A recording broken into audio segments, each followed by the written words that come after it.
Whew. Hey guys, can you guys see me? Can you guys see me? Hold on. I have a lot going on. There we go. That might be better. Hold on. Can you guys see me and hear me before we get all the way started? Hello everyone, welcome to another live show, another live She Knows Arsenal. Make sure you guys like the video, subscribe to the channel, and get into that chat and let me know how you guys are thinking and feeling. We're going to be talking about the quotes, or how do I say this? The Thierry Henry went on to Monday Night Football, and of course they asked him about Arsenal, and he broke down the problems that Arsenal have in attack right now. And I think it's really interesting because it comes from a more credible source. If Arsenal fans hear it from somebody that they love and respect, they'll listen. But nothing that he said was actually that surprising to me. I think most of the things that he said are things that we've said before, or a lot of us have pinpointed before. And so I think that he highlighted a couple of key factors. He also said something that was really interesting that I want to tease out, because when you talk about tactics and the way that a team plays, it always comes down to, are the players not good enough, or is the manager not doing enough? And he said that he didn't think it was a coaching problem. So we definitely have to tease that out. So make sure you guys like this video and subscribe to the channel. Let me go ahead and pull up those quotes, or some of them. I watched a lot of it on the clips that people had, online. So the majority of what I could actually see. And so I would say, like, the main points were, the main parts were Arsenal don't play to win. Arsenal, like when Liverpool are trying to push for a win, they push to grab the win, and Arsenal try not to lose. They don't want to lose the game. He also pointed out a lot about Martinelli and how his main quality is pace, and whenever he gets the ball, he makes basically the wrong decision every single time, and a lot of times he just passes it backwards. He spoke about that the one clip of Odegaard against Everton, where Saka was up against three players and didn't support him, and that we need more runners and things like that. And I think he also mentioned that the center forward should not be going out wide. And so he mentioned quite a few things in there. And, I think there's a big, I know there's a big section of Arsenal fans that really wanted him to go in on him a lot, on Arteta a lot more. But I just don't think Thierry can go on to Monday Night Football and say Arteta's the problem. I really don't think he can. I just don't think that, like, that is something that would go viral. It would be nasty, So I think that he wanted to just do the bare minimum analysis without doing anything that was going to keep him from being invited back to the Emirates, if that makes sense. So I'm not surprised that he didn't I'm not surprised that he didn't go in on Mikel, but I do think that when you say that it's not a coaching thing, and then you list these things that the players are doing, I have a hard time believing that the players are just doing these things when we know that our game plan has changed, and we know that, if they play not to win or they play not to lose, like, the manager has to be giving, he has to be giving them some sort of instruction. So we would not be continuing to play this way if Mikel was not somehow involved. So I have a small feeling that he just didn't want to say, because if Thierry Henry says it's a coaching problem, all hell breaks loose. So I think he has to say that. But the idea that they're just doing these things on their own, and Mikel is not at least um expecting them to, maintain their shape and keep a slower tempo to not, lose the ball and stuff like that. I do think that that's a Mikel instruction, but it's interesting.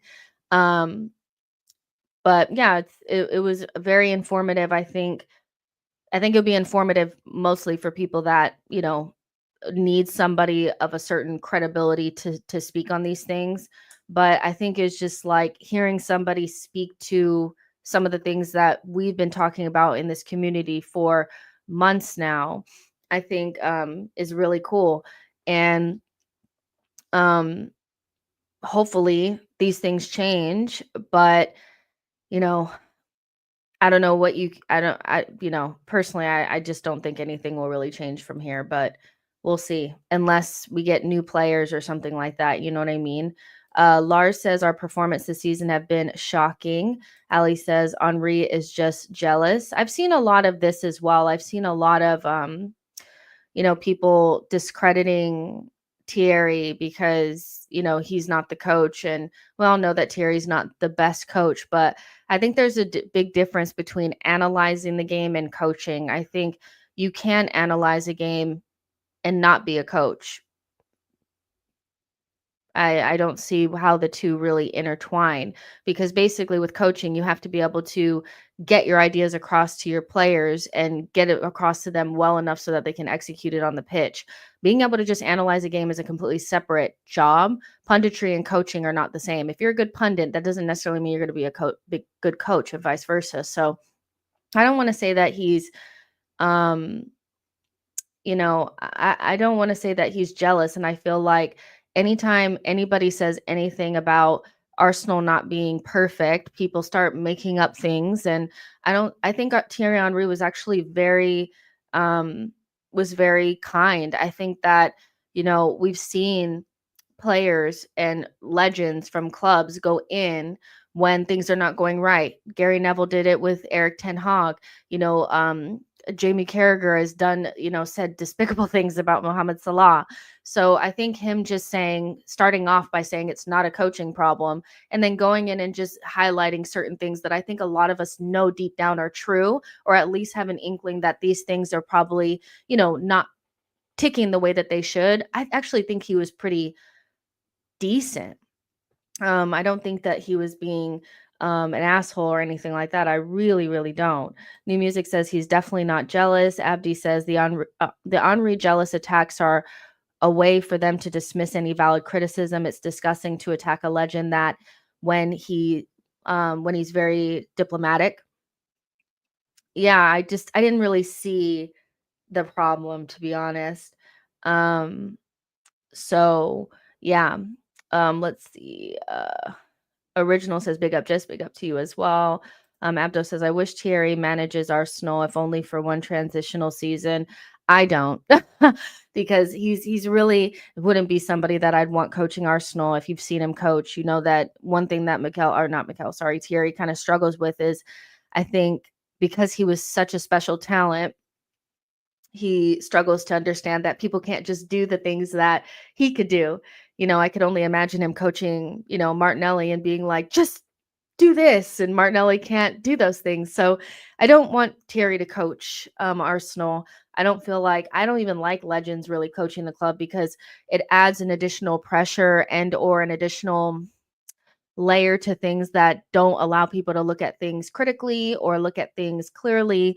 And so if you have Thierry in the seat and he's not doing a good job, think about how difficult it'd be to get him out of the seat. So I think it's just nice to remember Thierry for who he was and being probably like one of our biggest ever legends. And, it's nice to hear him talk about the club and, and analyze things. I think he gets a lot of maybe some unnecessary criticism from Arsenal fans for not being so rose tinted glasses about things. But I just think it's important to be honest, as long as you're being honest and you're not being, disingenuous and saying things just for clicks or whatever, then I think it's fine. Like, but do I want him coaching? No, absolutely not. Um, ITK Sports says Arteta is a good coach. He's just not a winner. He can buy great players, not players with winning mentality. He will remain at the top, but never be able to win at least a lot. Um, yeah, I mean, I don't want to project too much on what Mikel's career would be, because I don't really know. I think this is his first ever job, and there's every chance that it could go that he goes to his very next club and wins something major, or he goes to the next club and continues on in this fashion where he's kind of like a nearly man. And so I don't want to project too far into the future on Mikel's future because I don't actually care about that. I care about what he's going to be here and what's going on right this moment. And I feel like Mikel right now is the attack is a real concern, mostly because there are no answers to the questions that have been there for a while now. I don't think that some of these things that we're seeing are things that just showed up this season. These are things that we've seen in spurts or in runs of games, and the back end of last season papered over those cracks. And a lot of that was some of our better players just playing a lot better.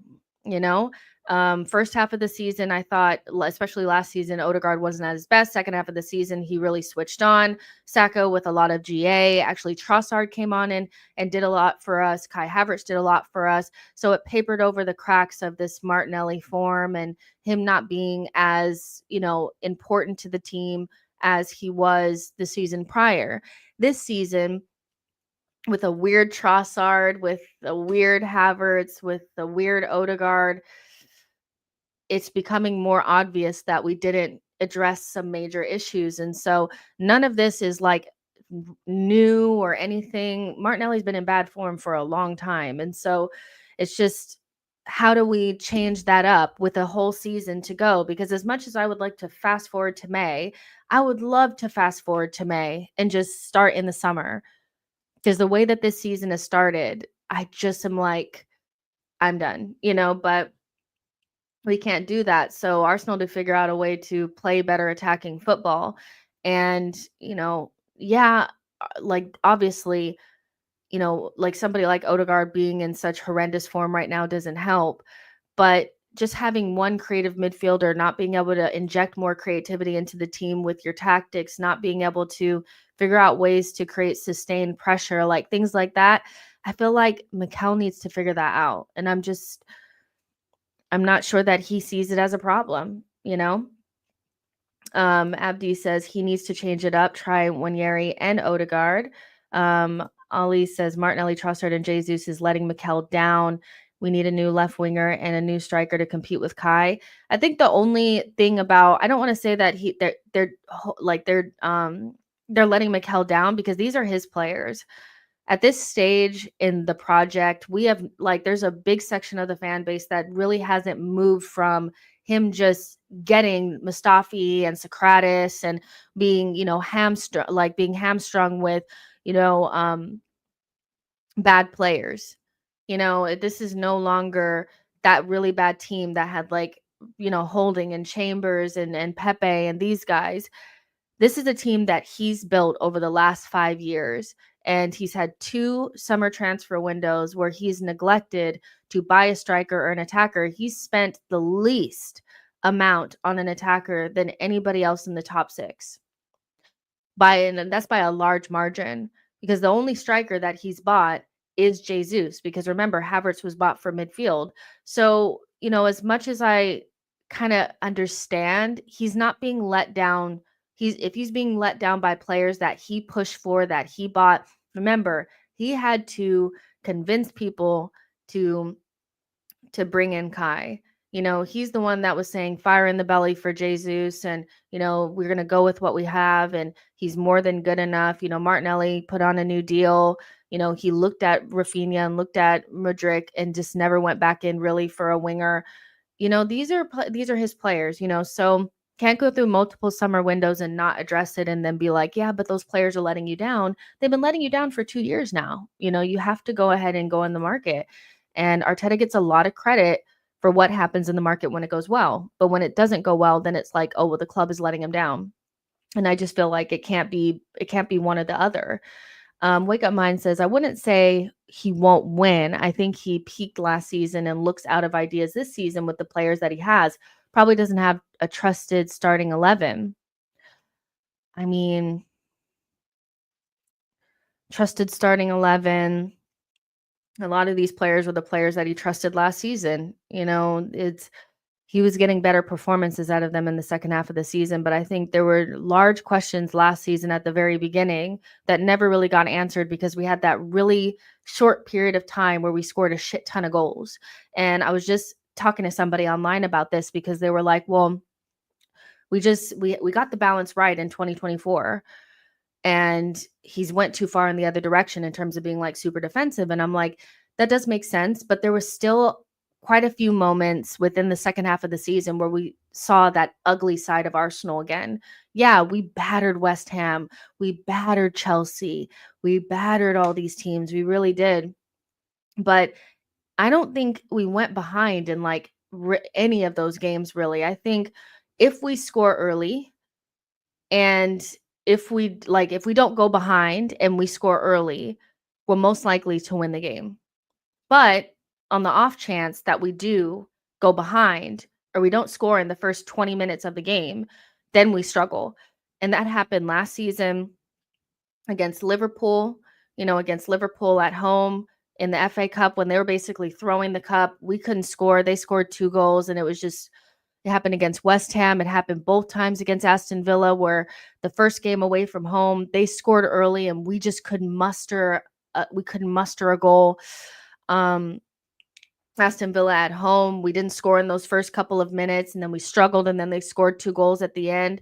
And so I do understand like the balance thing, and that in 2024 we did really well, but it was like a condensed period of time. And what this team really struggles with, I think, is when we don't have perfect settings, we can't get into a mode now of pushing for the win because we're so afraid to lose. And so I'm not sure that it's about a trusted starting 11 because it's the same players. You didn't change anything in the summer.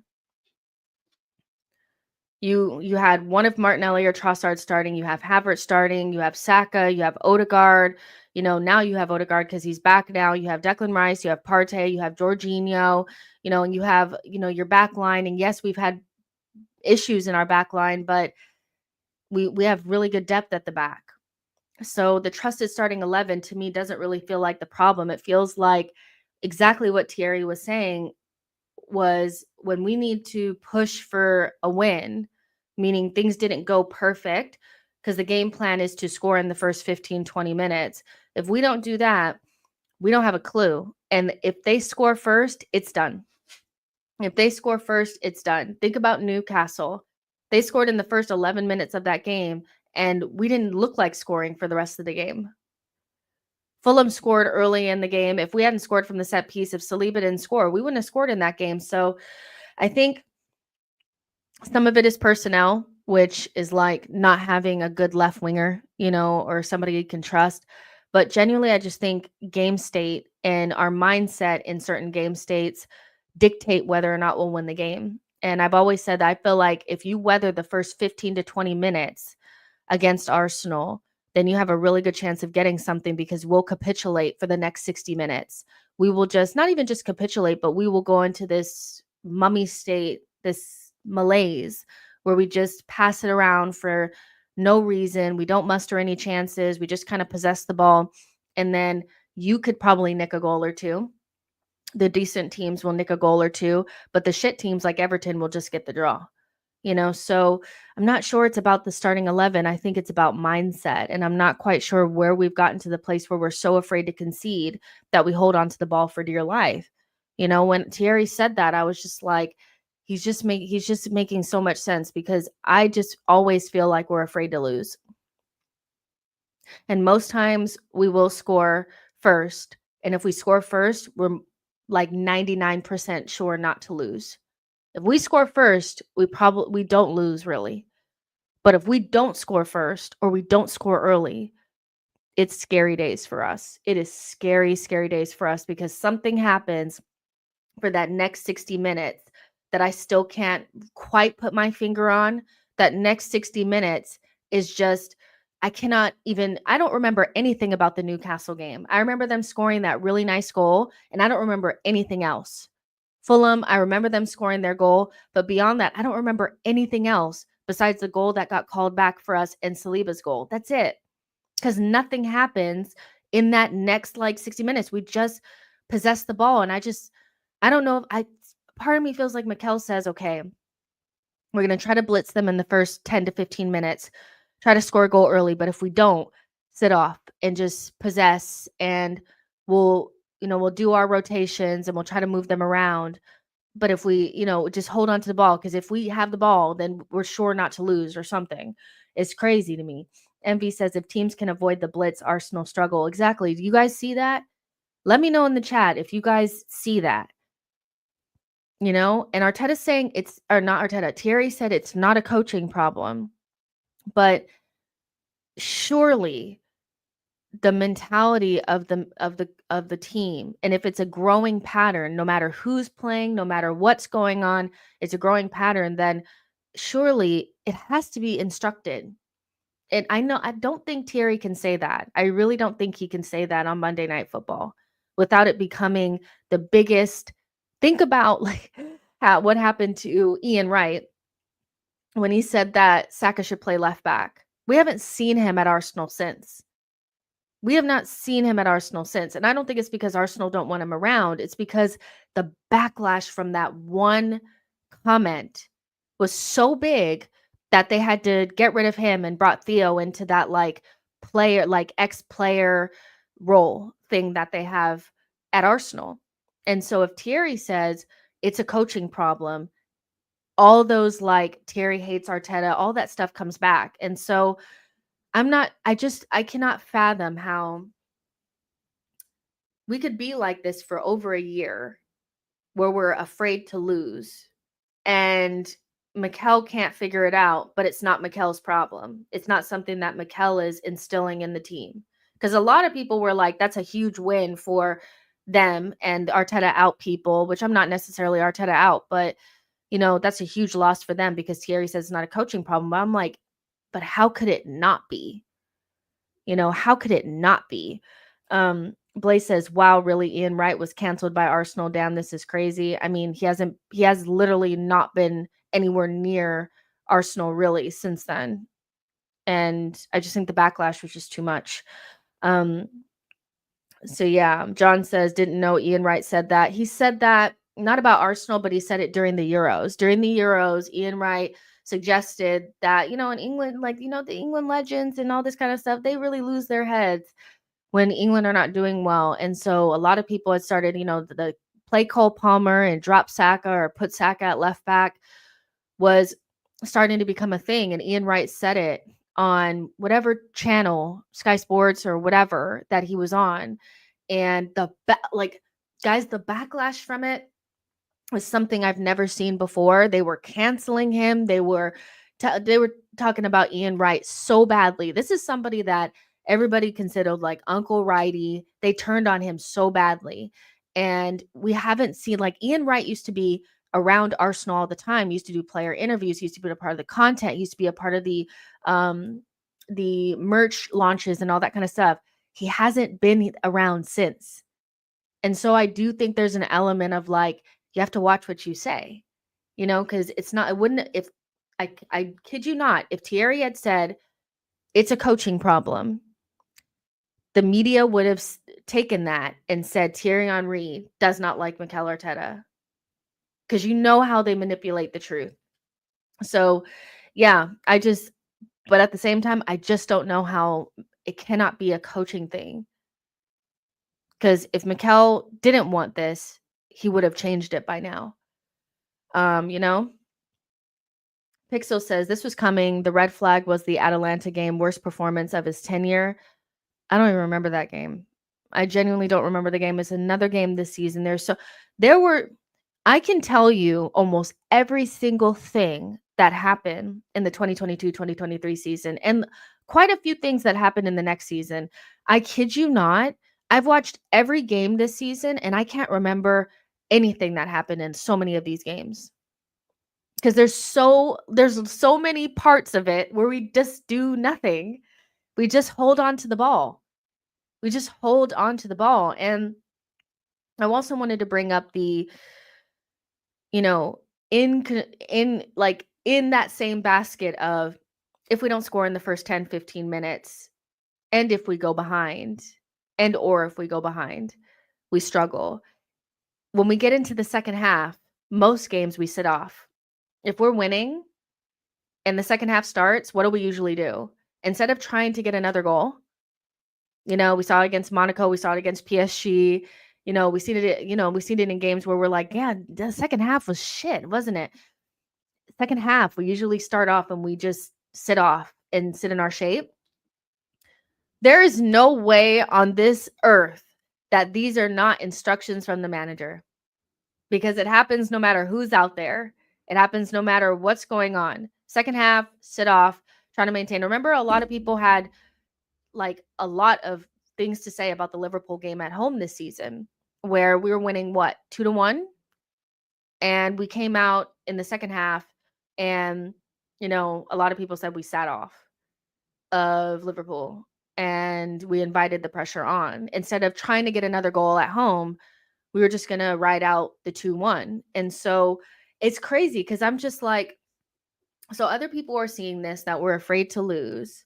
And obviously most games, because again, we've won a shit ton of games in the last 2 years. So it's not like it's every single game, but it's becoming more frequent that, and when these things happen, we really clam up and don't play like a team that's meant to win the title. And Thierry said it, teams that win the league go after it.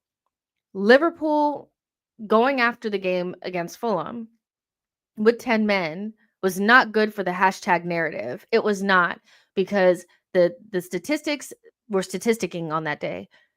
They were still dominant with 10 men. And yes, they conceded, but I know a lot of Liverpool fans were really happy about that draw, because at the end of the day, even with 10 men, they still went for it. They drew, but they still went for it. Arsenal, when they go down to 10 men, whether it's home or away, no matter what team they're playing, they go to a 5-4-0 or 5-5-0 or something like that. They go to no one up front, get back, and just defend. And you still should be able to win games and play your game, even down to 10 men. So there are a lot of questions about the way that this team attacks games and whether or not they have the mentality or the personality to push for the title. You know what I mean?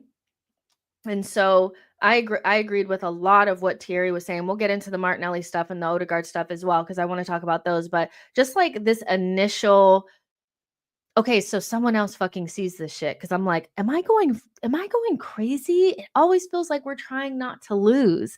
And he said that, and I was like, okay, cool. So I'm not just losing my mind. Lionide says, still can't believe Arteta took Odegaard off when we were chasing the game.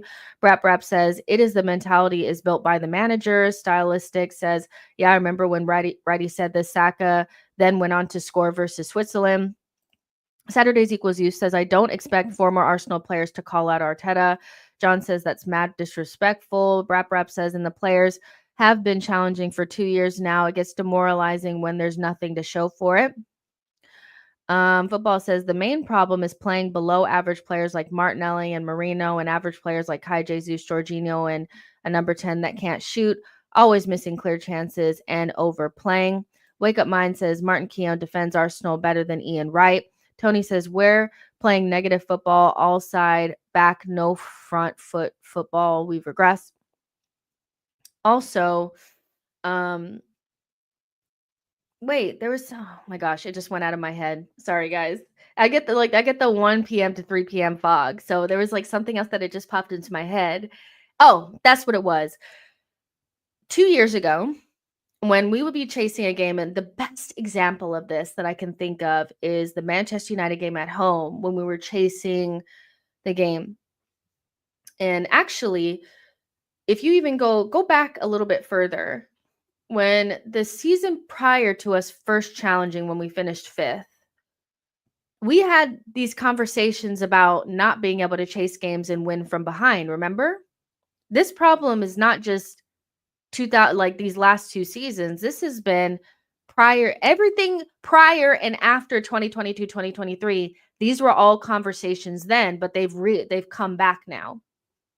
And I remember we played a game against Wolves where we conceded an early game to what's that? I think we made a mistake, and Huang scored early in that game, and we had to come from behind. And that was like the first game in Arteta's tenure or some shit, or we went behind early and we came back, but it was like a struggle. It happened at the very end of the game where we finally won it. Let me know if you guys remember this, because the narrative around us that season was that if we went behind, we weren't going to win.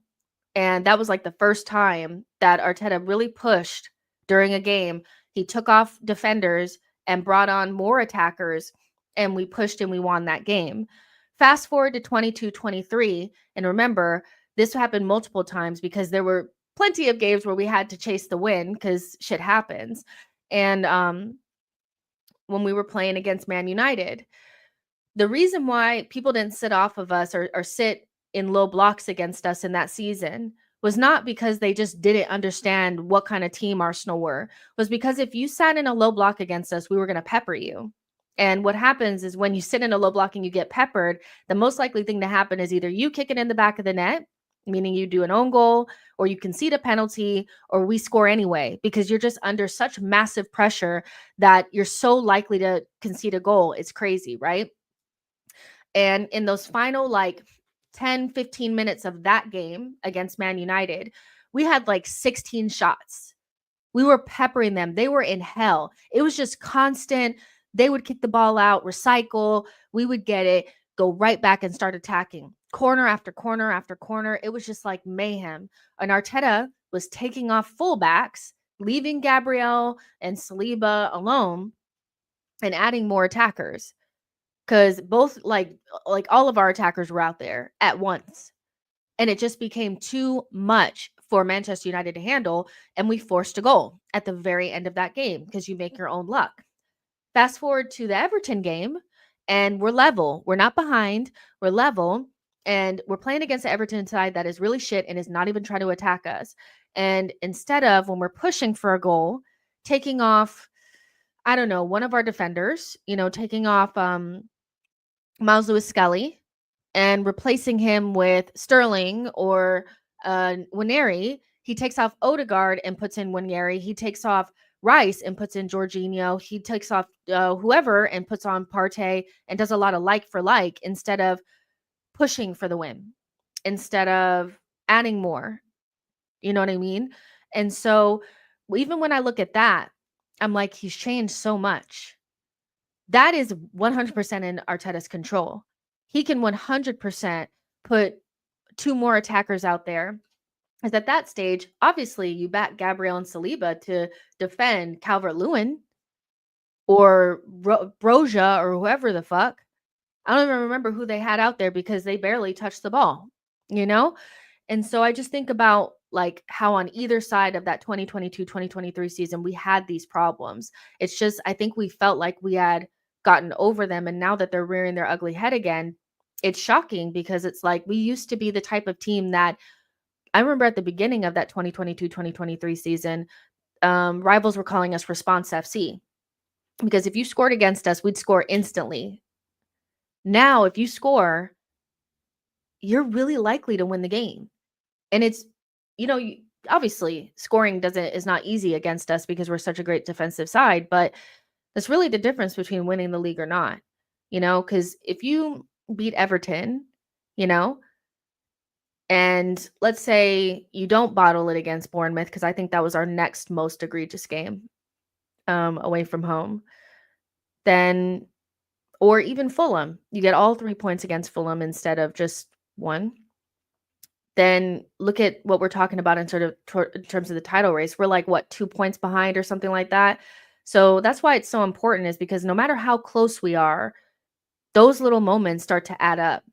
And we've had too many of those little moments. And a lot of it comes from exactly what THIERRY was talking about. We are so afraid to lose that we don't express ourselves enough. We don't commit numbers forward. We don't back ourselves to just, if you score 2, we'll score 4.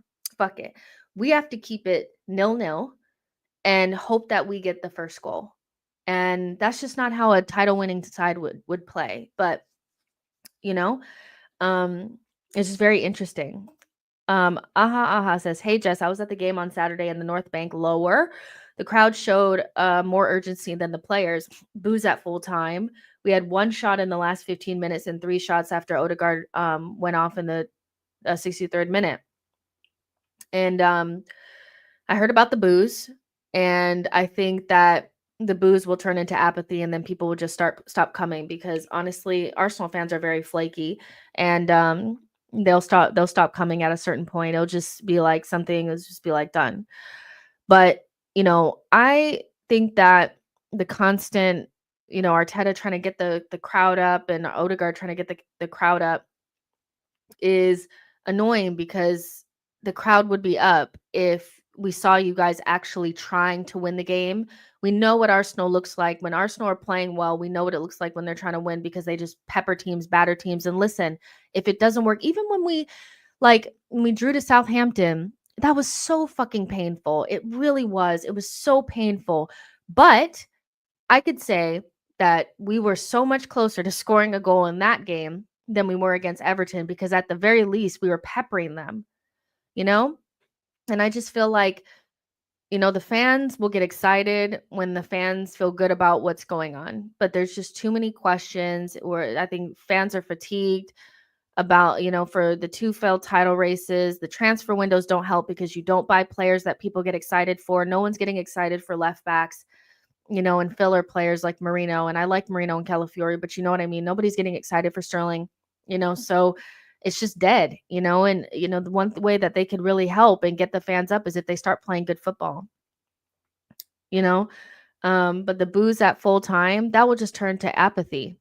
People will just stop going. It's already, the ticket exchange it's not hard to get a ticket for an Arsenal game anymore. You could just get the tickets now. So it's coming, but turning around and looking at the fans and doing this when you haven't had a shot in like 20 minutes is just wild to me.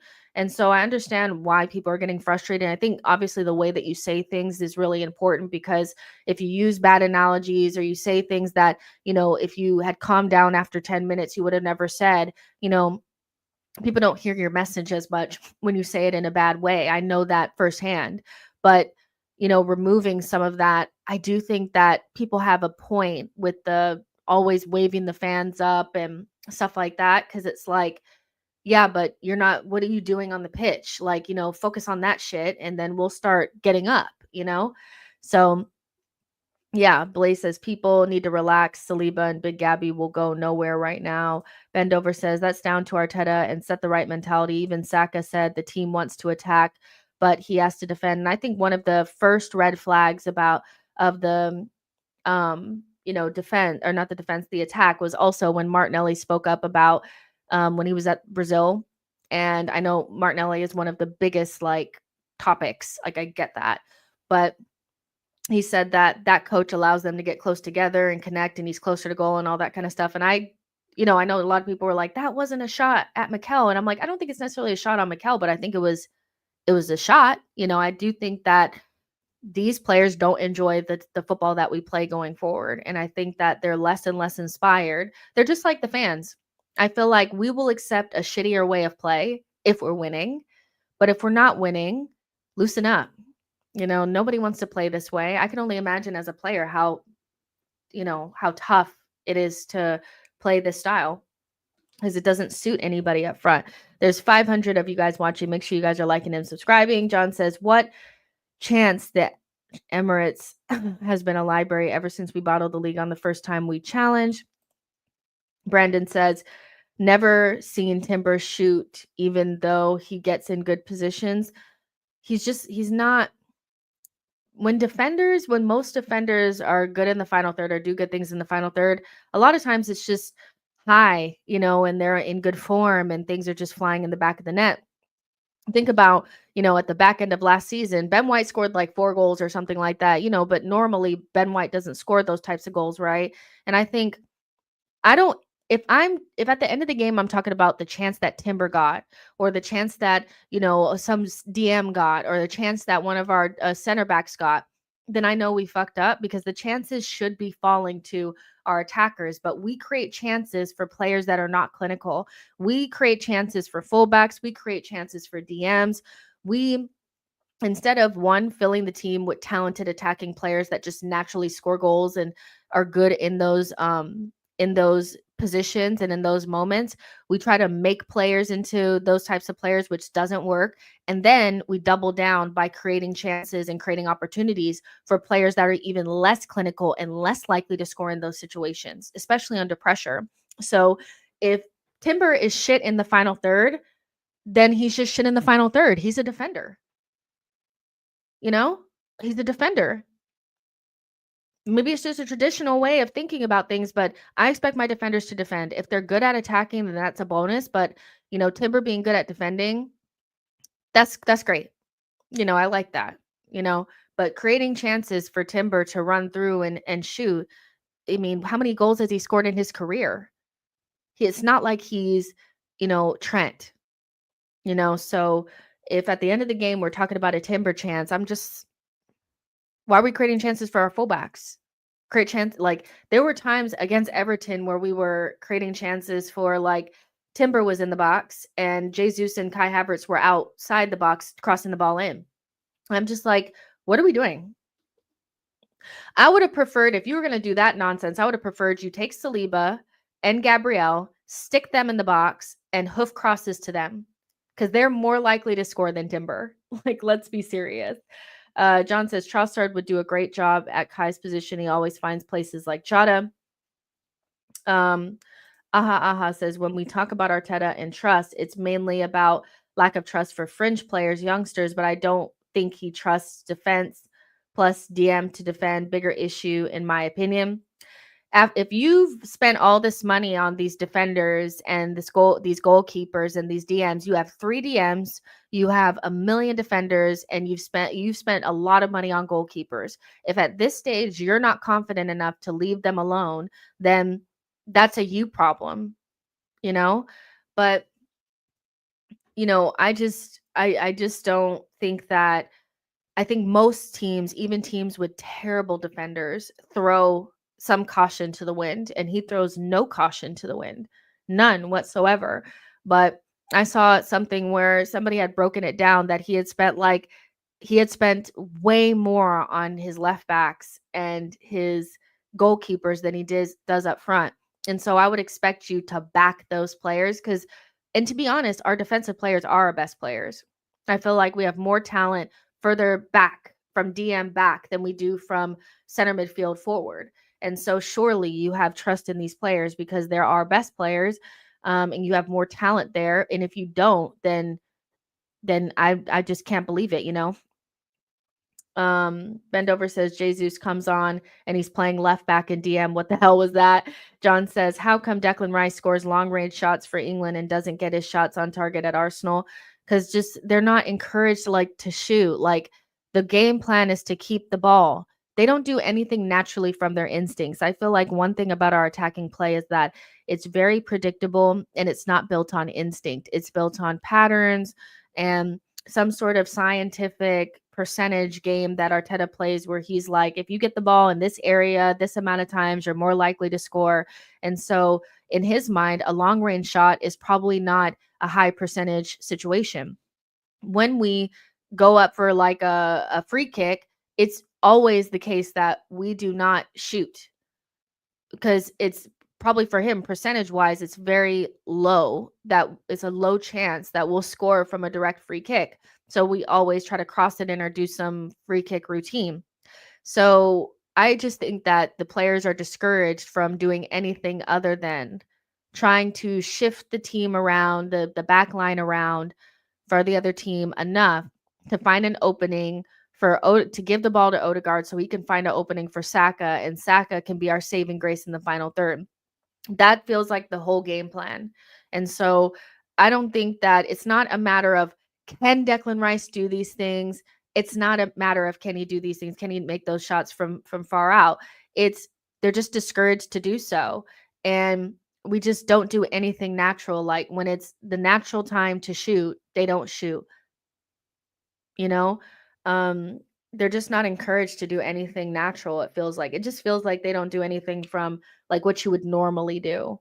It's all very scripted, and that's something that THIERRY said is that if you're going to if your most of your attacking is going to go through Saka, it's going to be 43% of your attacks go that way, then it's very predictable. And I don't think that that's it's not the players' fault that they're predictable. I feel like there's nothing that Arteta is so obsessed with the details, and we're always told that he coaches everything within an inch of its life. Like he's always thinking about that, the perfect way to do something. The idea that they're just not doing what he's asking them to do and that they're just making this up on their own just feels very unlikely, considering this is who we've been for 2 seasons now.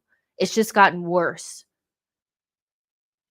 Clearly, the whole game plan is to get it to Saka. It has to be. It just, I just can't imagine that it's not, unless the players are just not picking up anything that Arteta is putting down. And they haven't been for a while now. That just feels wild to me. Blaze says Martinelli also before said Arteta wants our attackers to defend, which is something else that he bitched about. And, listen, we've talked about giving our attackers more freedom and stuff like that. So Jerome says, hey, Jess, the reason for the stiff play is because Mikel is haunted by the drop-off in season 2022-2023. It's not a coincidence. You can see it in the mentality of the players. It's not a not lose mindset. So stiff play equals no fall off. What is this? Does the stiff play keep us from getting injuries? Because we've gotten more injuries this season than we did the season prior. So what is it stopping? More players are out of form than they were.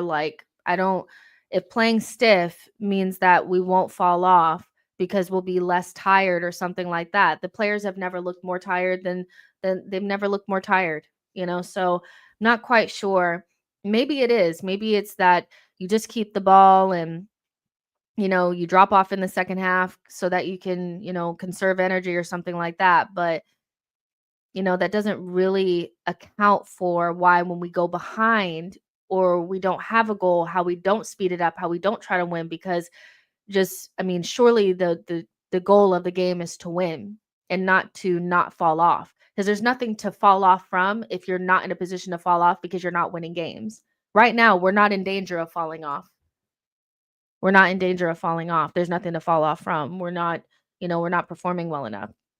Tony says, do you think Arteta has reached his level and need a manager to take us over the line? I've suggested it. I think that, there's room for that to maybe be something that's, is a possibility. I don't know for sure, because I still feel like Arteta could potentially go to another club and do better. I think he's in a position now where he's basically being, he's being given license to make mistakes or the same mistakes over and over again and still be given contracts and money and time. And, and I think in life, often you don't change and you don't grow and you don't improve until you fail, and I don't think that he would see himself as a failure when, again, he's getting more money, more power, more contracts. So, I think there could be and I know that a lot of Arsenal fans have this fear, is that if he goes somewhere else, he'll succeed. And that's that could happen. Unai is not the same coach that he was with us. He's grown a lot since coming back to England, but that's because he failed at Arsenal and then went to other clubs and honed his craft. But the longer that Arteta is here, I think there's less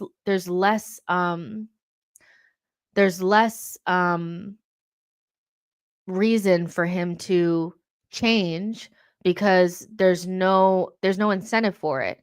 He's going to get the money, so he can still double down on his ideas. But until he loses and knows that he's failed, then I don't feel like he'll change anything that he's doing.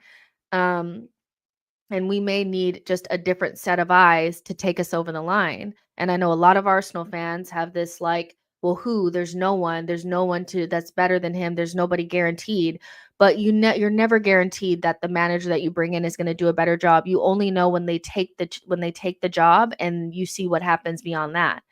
Again, a lot of Liverpool fans were worried when Slot came in. Nobody wanted him. Nobody rated him. And he looks really, really good. And he's just a different set of eyes that's been able to look at what Klopp has built and has been able to fine tune it and change it a little bit to get a better version of what Klopp was doing in his final years at Liverpool. And the players have even spoken about how this style suits them a little bit better, and they look happier and they look freer and they're playing with joy.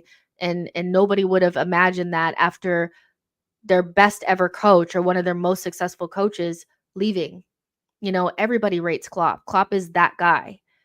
So if you just take that as a rule of thumb, of course there are coaches out there. Of course there's someone else, but we're so afraid that it's just going to collapse, or you're so enamored with Mikel that you just can't fathom anybody else coming in, that we'll just stick with Mikel. I think the only way that Mikel leaves anyway is if he walks. That's the only way. I think that they're very, very happy with him being the project. And Yo-Yo says it the best all the time, but he is the project. It is built around him becoming a world-class manager. They will keep him despite players, coming and going. They'll keep him because the project is Mikel. Chemist says, remember when there was an O-zone for Odegaard when he would always bang shots from outside the box? He looks scared to shoot now. Who doesn't look scared to shoot now? I know that, obviously, Odegaard was brought up in THIERRY's analysis, and I think a lot of what he said was right. And you guys know I'm a huge Odegaard fan. I think he's one of our best players. And honestly, this analysis came in one of Odegaard's worst games I've ever seen him play for Arsenal, which is terrible. But he does need to support Saka more, and the entire front line needs to move. They need to move. But there's a part of me that feels like Arteta has chosen his captain. His captain is Odegaard. Is it possible that Odegaard is not doing what Mikel is asking him to do? I don't know. I don't know. And maybe that's why he got yanked, because he wasn't doing what he wanted him to do. Maybe he wanted him to do more. Maybe he wanted him to move a little bit more, whatever. But as a rule of thumb, and I've said this multiple times, that not even pinpointing specific players, I just think in general, our attack does not move. They don't make runs. They don't switch positions. They don't go inside to outside. Most of the time, it's these very obvious runs that everybody knows that we're going to make, those weird diagonal runs that we make towards the end line or towards the touchline. It's always the same thing. So I do feel like Odegaard needs to support Saka better, and that 3v1 that Saka had, that he just stood there, was not a good look at all. You're the captain. You need to do so much more there, and it's just ridiculous that nobody moved, and especially him. He didn't move. But as a rule of thumb, Arsenal don't move. And I just don't understand how you expect to move the back line around if nobody's making runs, if nobody's being dynamic, nobody's receiving the ball in pressurized situations, nobody's making anybody defend. And so, yeah, that O-zone, it doesn't really exist that much anymore. We don't see him arriving in those positions, and we rarely even get our wingers into decent positions to get the cutback. And if they do, a lot of times, especially if it goes to the left wing, he makes the wrong decision most times. He does this weird clip ball that's like a terrible cross to no one most of the time, when you could just hit somebody on the 6. It's very strange, So that O-zone, that when we played Manchester United at home last season, where Martinelli just hit it back to Odegaard and he just kicked it in the back of the net, that was great. Where we haven't seen that level of consistency in terms of Odegaard's finishing in a very long time.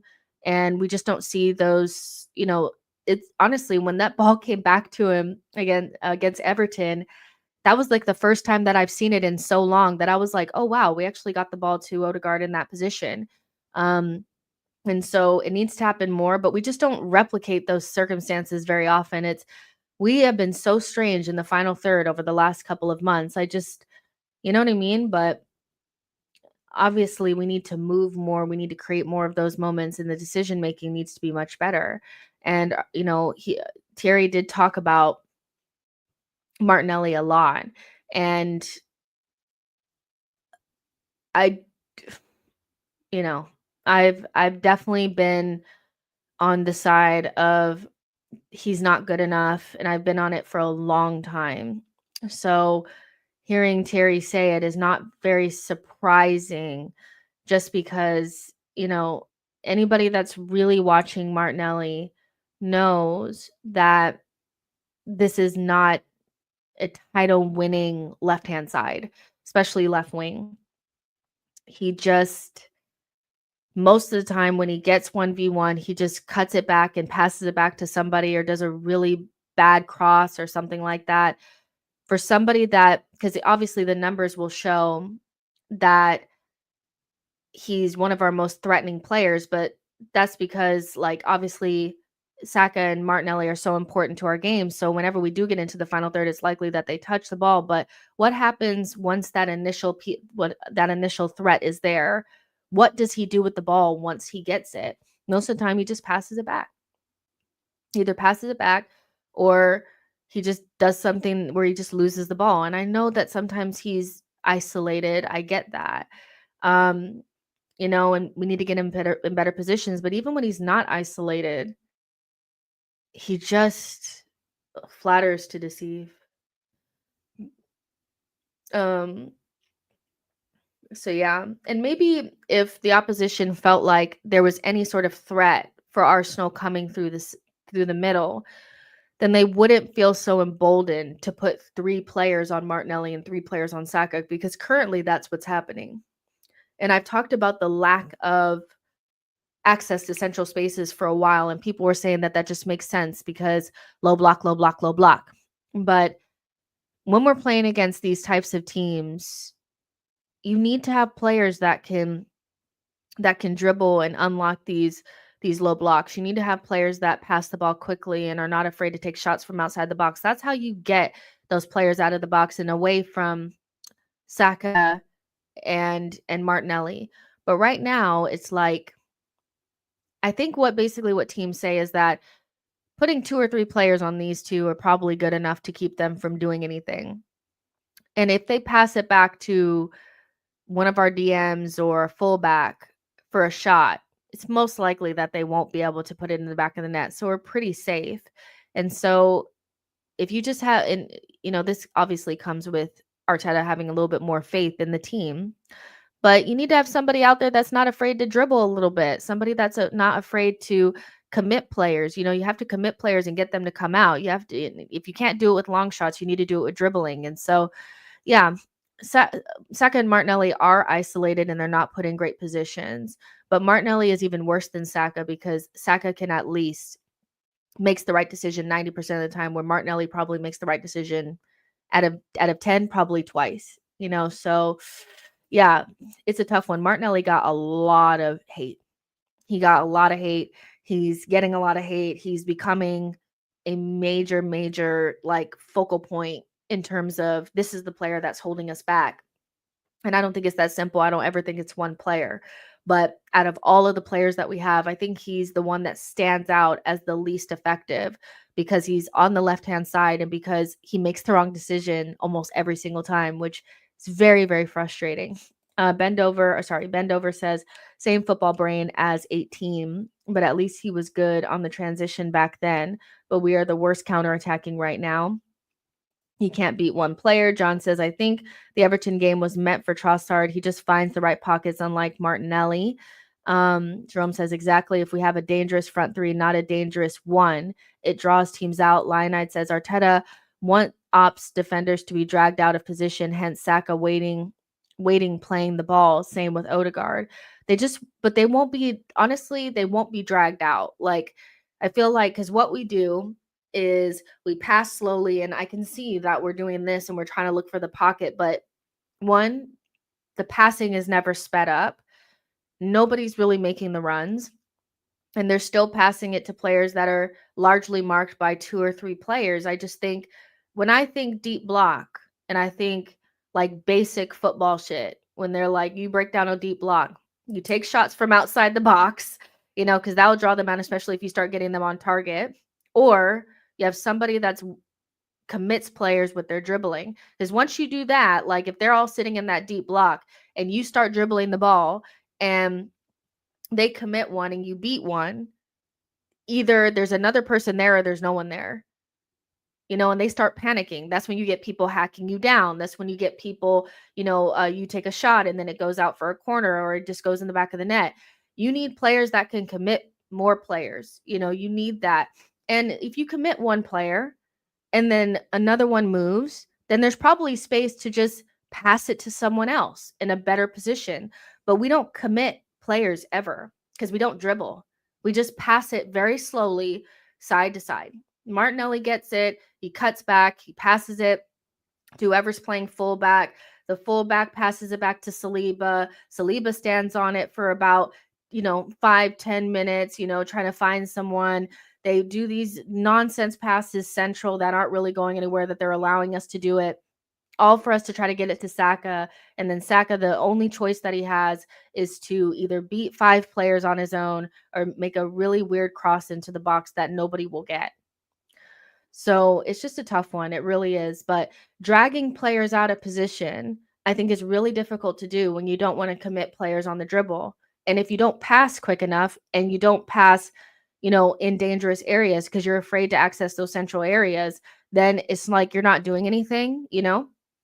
So it's a tough one. But, everybody's going to keep doing deep blocks on us until we figure it out.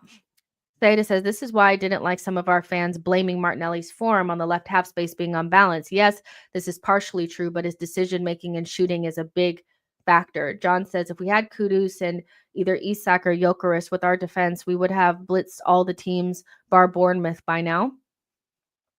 Foxy says, Liverpool have a good mix of forward players, which is a big reason why they are top of the league. They all add something different. Diaz, Salah, Jota, Gakpo, Darwin. And we definitely don't have that. Envy says the point of a touchline winger is to make it a threat for teams who pack the interior. Right now, teams don't have to pack the middle because there's no threat in the middle to begin with, hence the stacking. Yeah, of course. Like, there is no threat in the middle. And players that I think one of the frustrating things is when they do make runs and they do receive the ball in those areas, they don't shoot and they don't make it difficult on the other team. They get it and they fuck around with it. Like Odegaard pisses me off with that all the time. Like there'll be times where he does make that odd run into the box. He gets it. And instead of just shooting on sight, he turns back around and does nonsense, which I'm just like, I feel like that's just a lack of confidence or something like that. I just don't understand what it is because we know you can shoot. We know you have the ability to just pass it into the back of the net and you just don't do it. Right? There was like a game. It was back in the day and a couple seasons ago. And it was like Saka had a really good game. And I think it was away from home. And it was when we had the red kits with the blue piping and we wore red socks weirdly on the day. Or not red socks, red shorts. And I know Lacazette played well. And I want to say it was the game where Lacazette laid it off to Martinelli and Martinelli just banged it into the back of the net. I forget who he played in that day. But there was also a move where I think Saka did a lot of work on the wing. Odegaard made a run into the box and he just passed it into the back of the net. He received it in the box, didn't take a touch, and just passed it into the back of the net. I forget what fucking game that was. I got to look it up. And we just don't see that anymore. Nobody will look like when they get in those positions, they just don't take a shot. And that's why I'm like, I know you can do it. You just don't do it. You just don't do it. You just literally don't do it.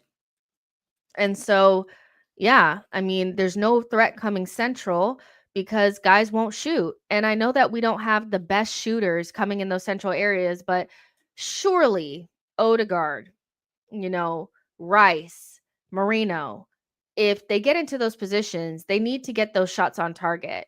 One of our biggest problems is that we don't get the shot on target or we don't get it off at all. And so I get what you guys are saying about no threat. Either we just don't do it, we don't make the move, we just stay like everybody stays behind the wingers and they don't make those runs, or we make the runs and then we don't pop off. Like you have to take the shot. Surely. I'm going all the way back. I have to see who it was. I cannot remember. I'm going way back. August 2021. August, April. Tell me if you guys remember who it was because That was a really good game. It was a really good game, and I cannot remember who we played. It was, like, away from home, and we just bought them something silly.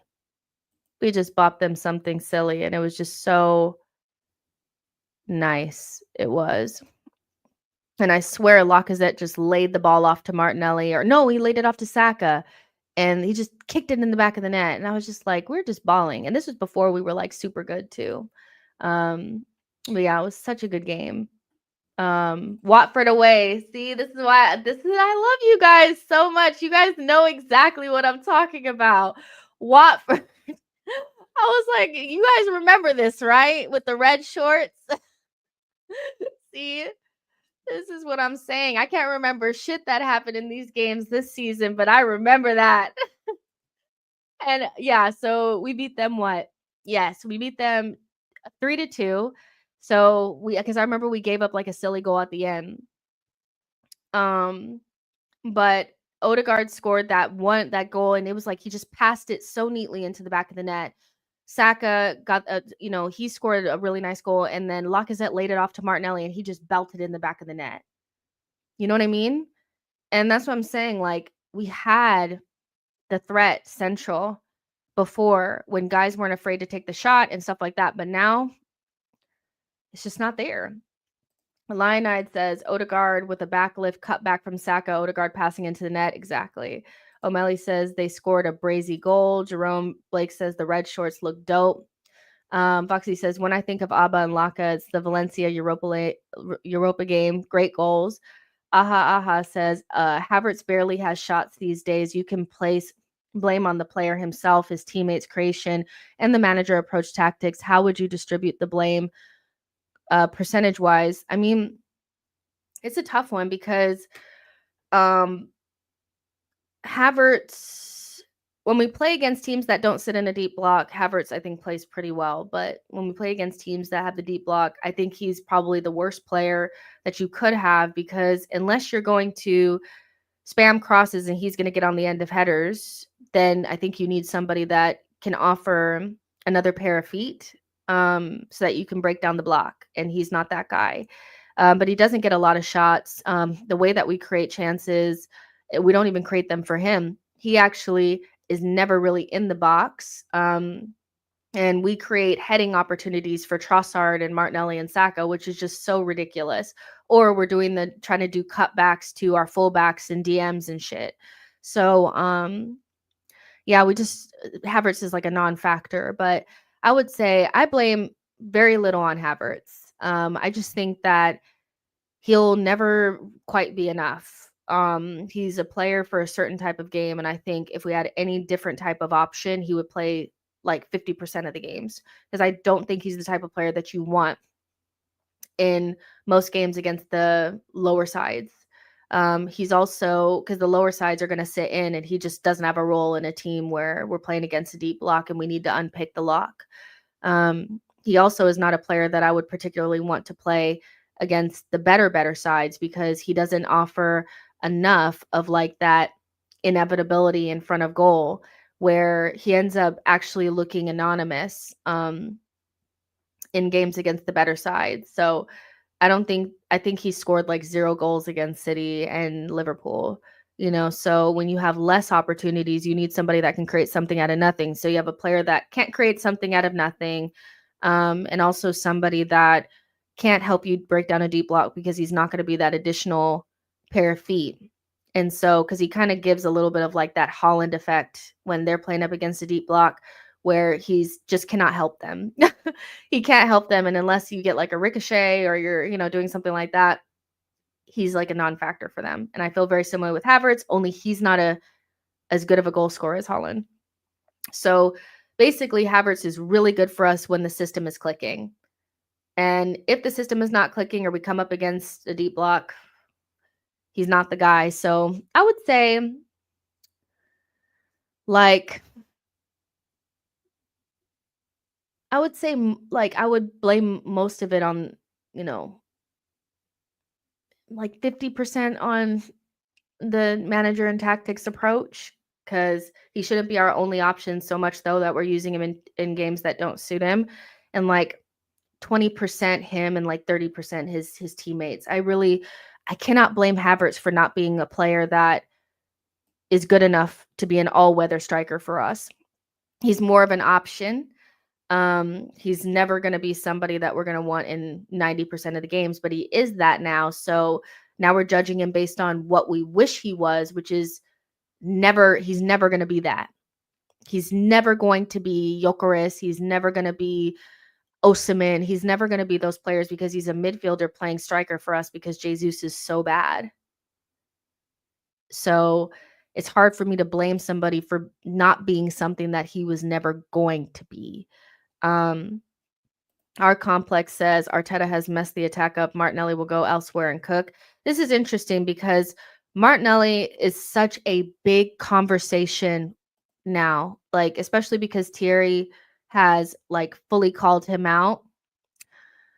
He's like the main person. And I think anybody that thinks it's just the tactics from Mikel is disingenuous because Arteta he's not the one that's stopping him from kicking it in the back of the net.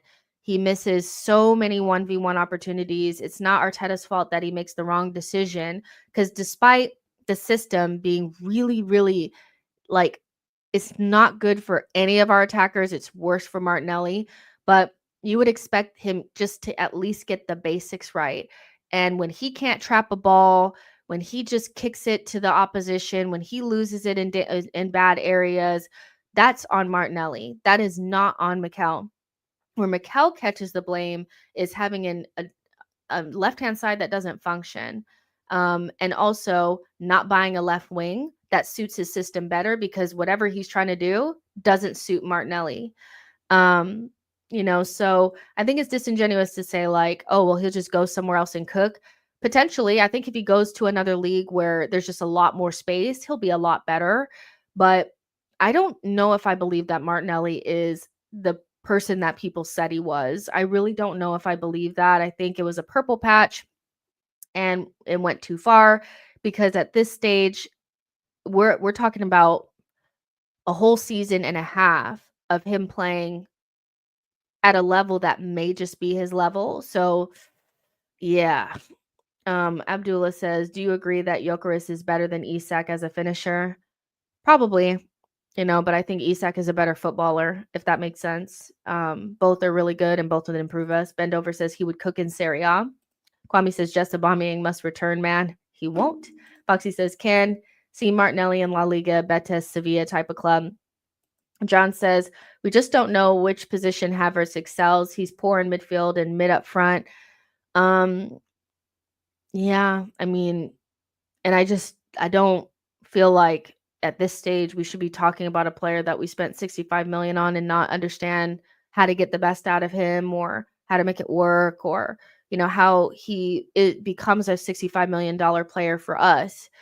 I just, I don't feel like that's Havertz's fault. I don't feel like Havertz is underperforming,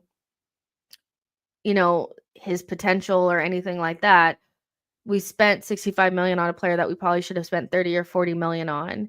He was proven in the Premier League as a not generational talent, that they thought he was when he left the Bundesliga. And he's been serviceable and helped us in the back end of last season.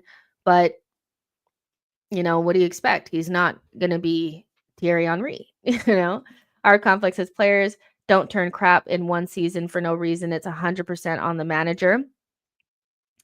Okay. Kwame, oh no, sorry, you guys are talking to each other. Jess, so MV says, Jess, would you get Pogba for left aid on a free? Actually, unpopular opinion, I would not turn down Pogba. I think, if he could show that he's like fitness wise up to the levels, I would take Pogba on a second. I'm a very big Pogba fan, so it's like it would take a lot for me not to want him.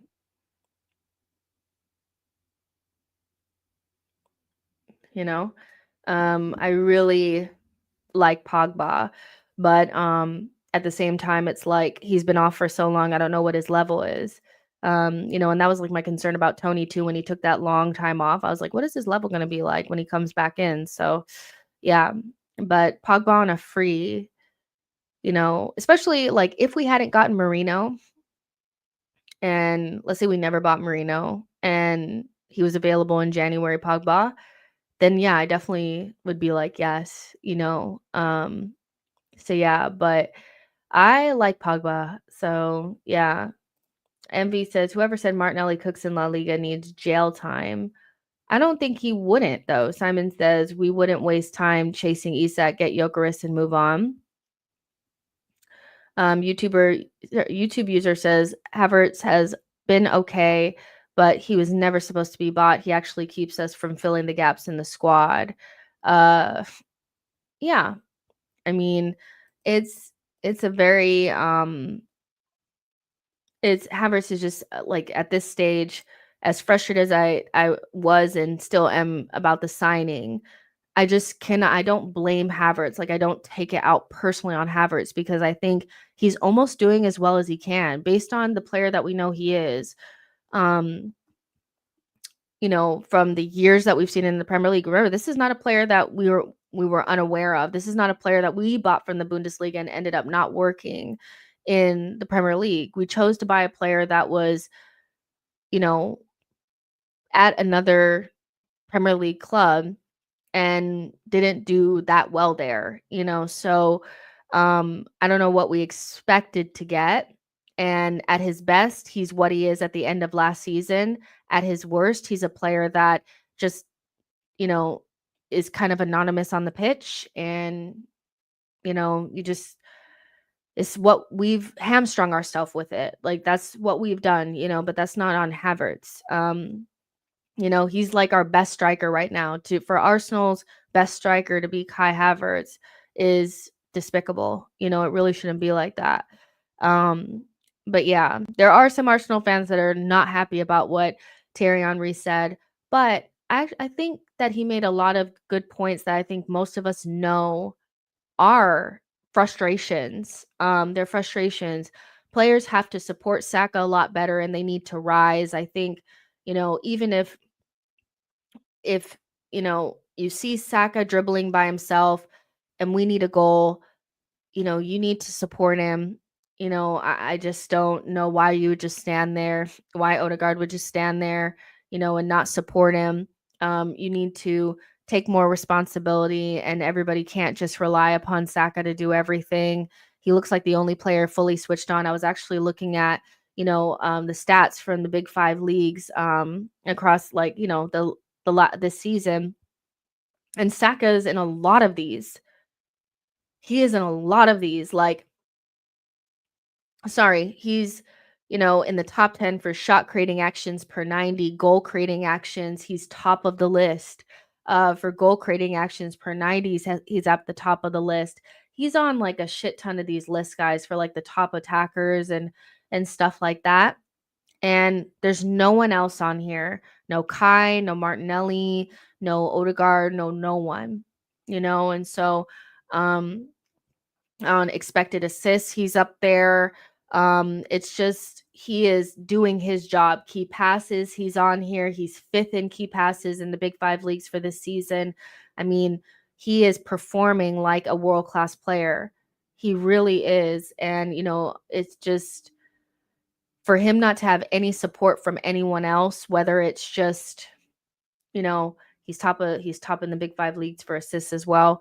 For him not to be supported with the proper players and then also his teammates not rising for him is really unacceptable at this stage. So I think everything is nuanced. I feel, that we needed to support him with better players, but equally his teammates aren't really doing enough and his manager isn't doing enough.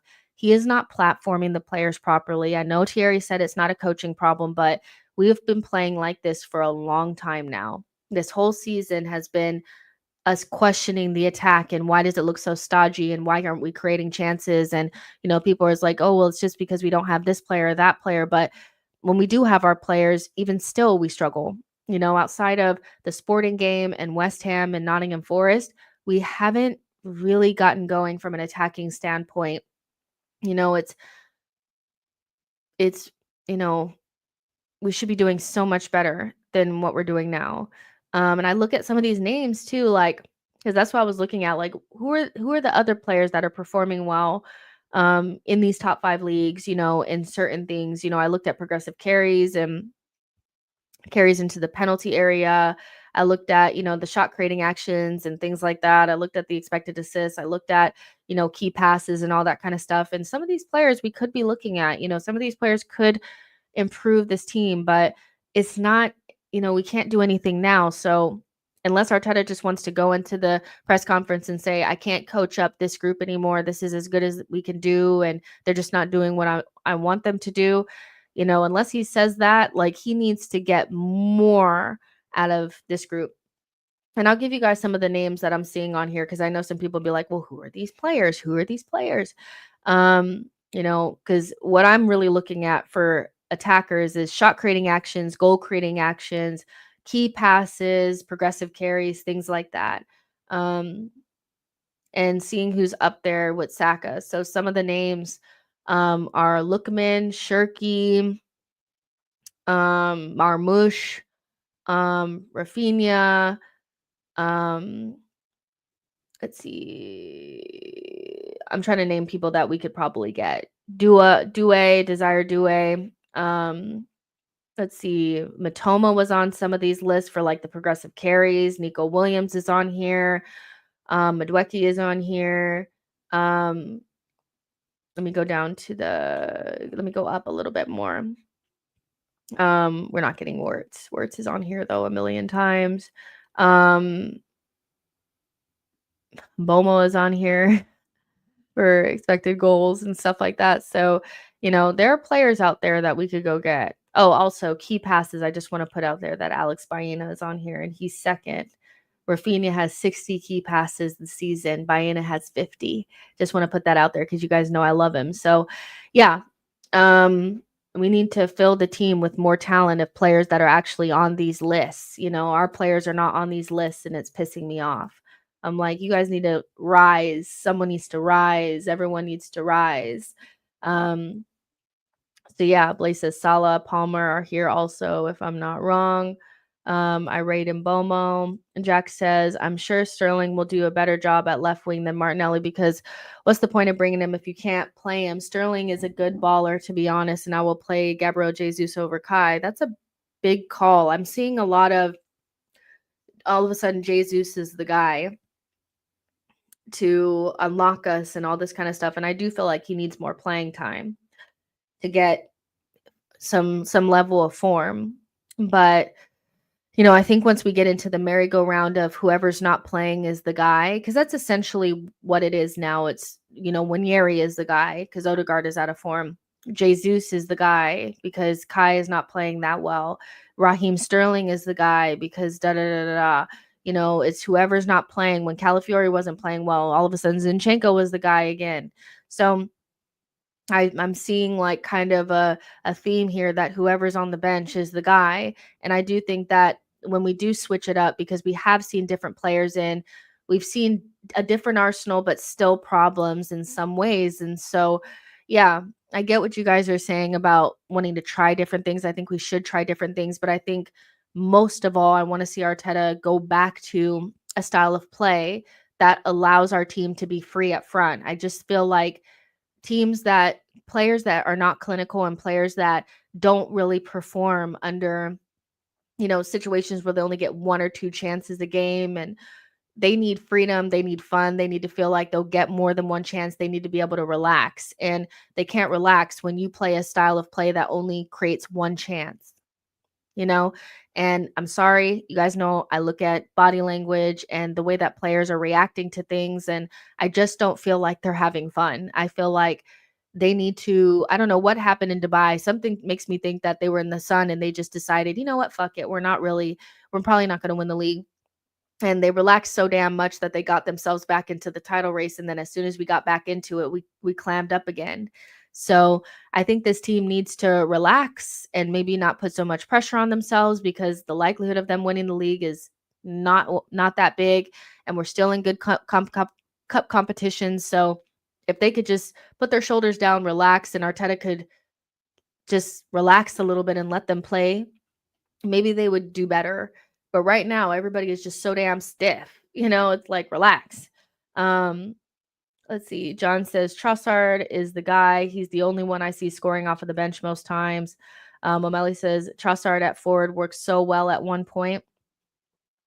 YouTube user says, and now people are crying for Fabio Vieira because when Thierry didn't have a good cameo, the fans are always crying out for a player when the other doesn't perform. Once you're in that merry-go-round, once you're in the merry-go-round of death, where it's like whoever's not playing is the answer, you know that the problem is probably the manager and his tactics. I just feel like if everybody's not really performing well, and no matter who you put out there, you don't really get a big bump. He changed half of his starting 11 and nothing changed.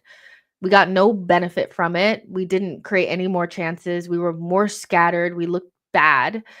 So he needs to change it up a little bit. Foxy says Alberto Moliero, interesting cheap option for clubs in the transfer window. That is my guy. I was watching some more comps of him today.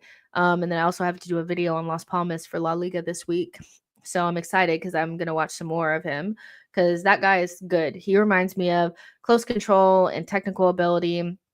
Not necessarily like the ambidextry, but close control and, kind of like that trickery of Santi, but like the dynamism and the aggression, especially with his shooting, of somebody like Alexis.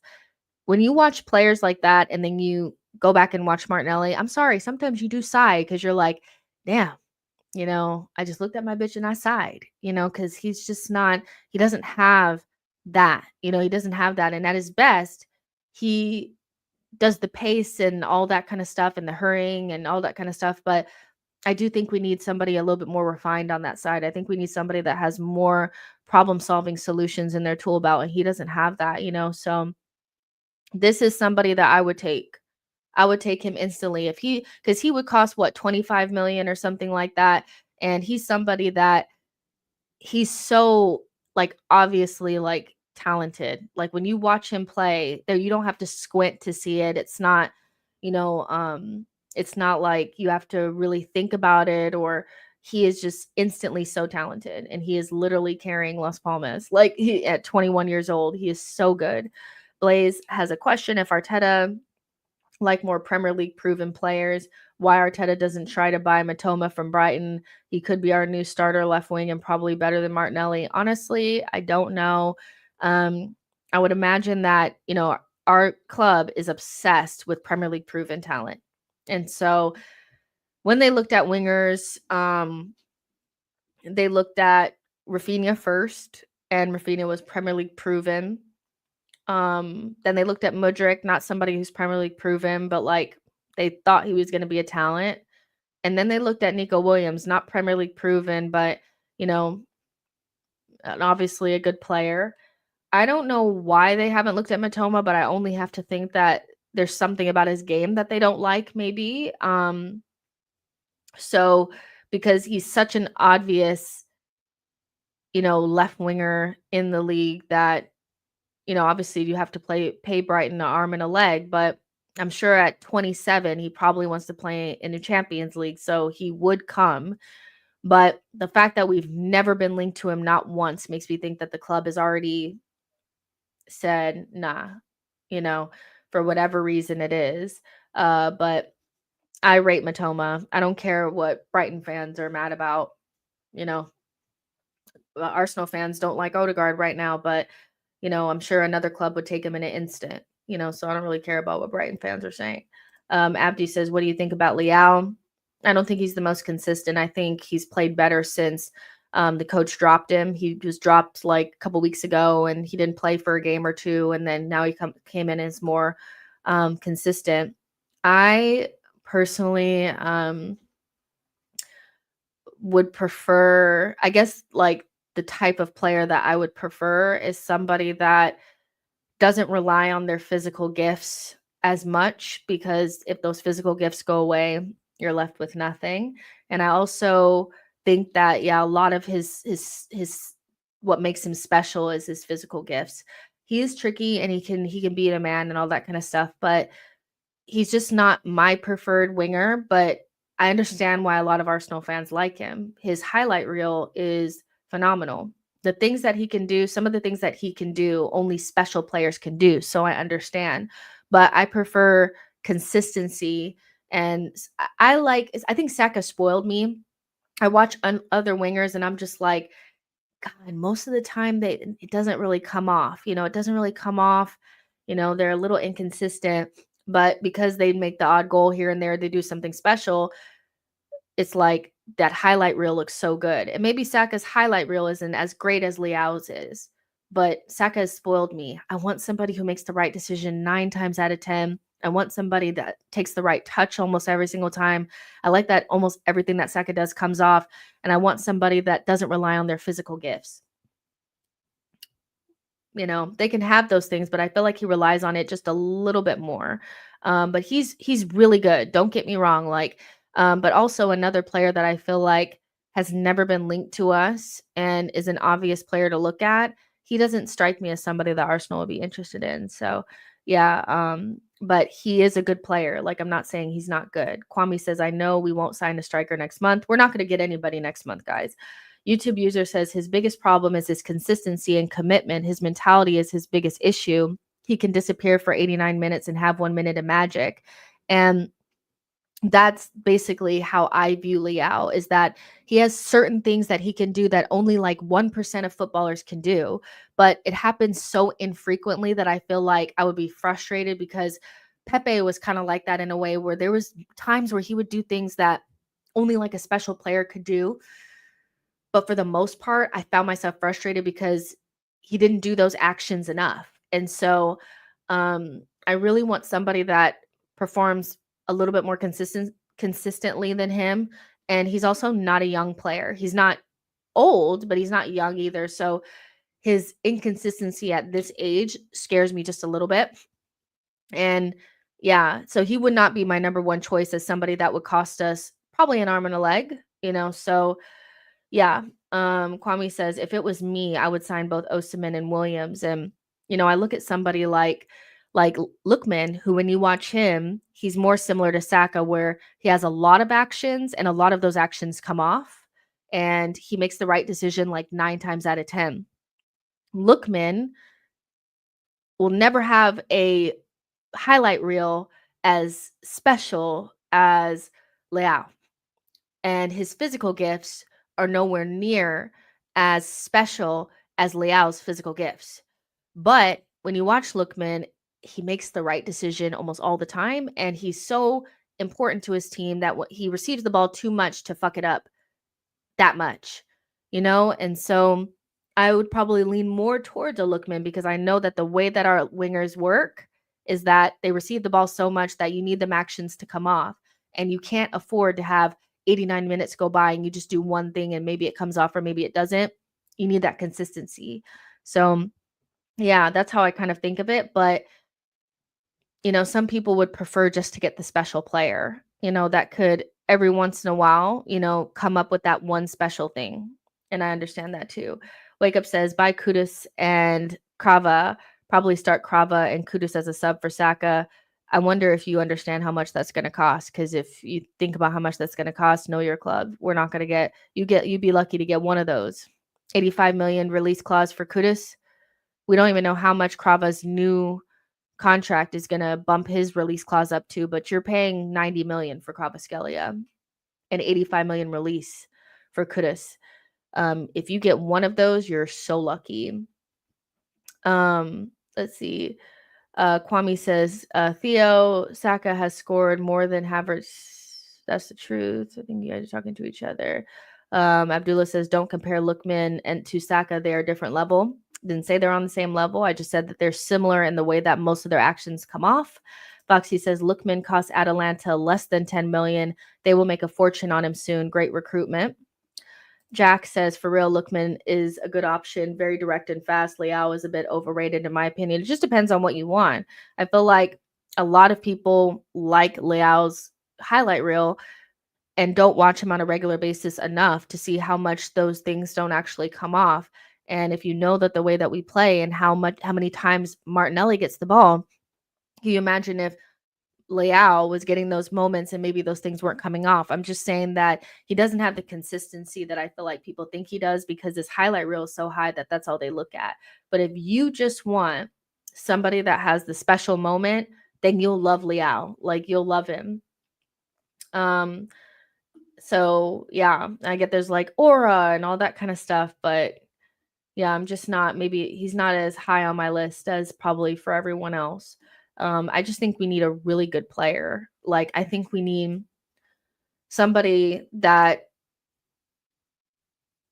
has the ability to problem solve, that makes the right decisions, that is a good shooter as well, somebody that has a good shot on them. I think, the lack of ball striking in this front line, this front group, is really pathetic. Not a single player can hit through the ball consistently.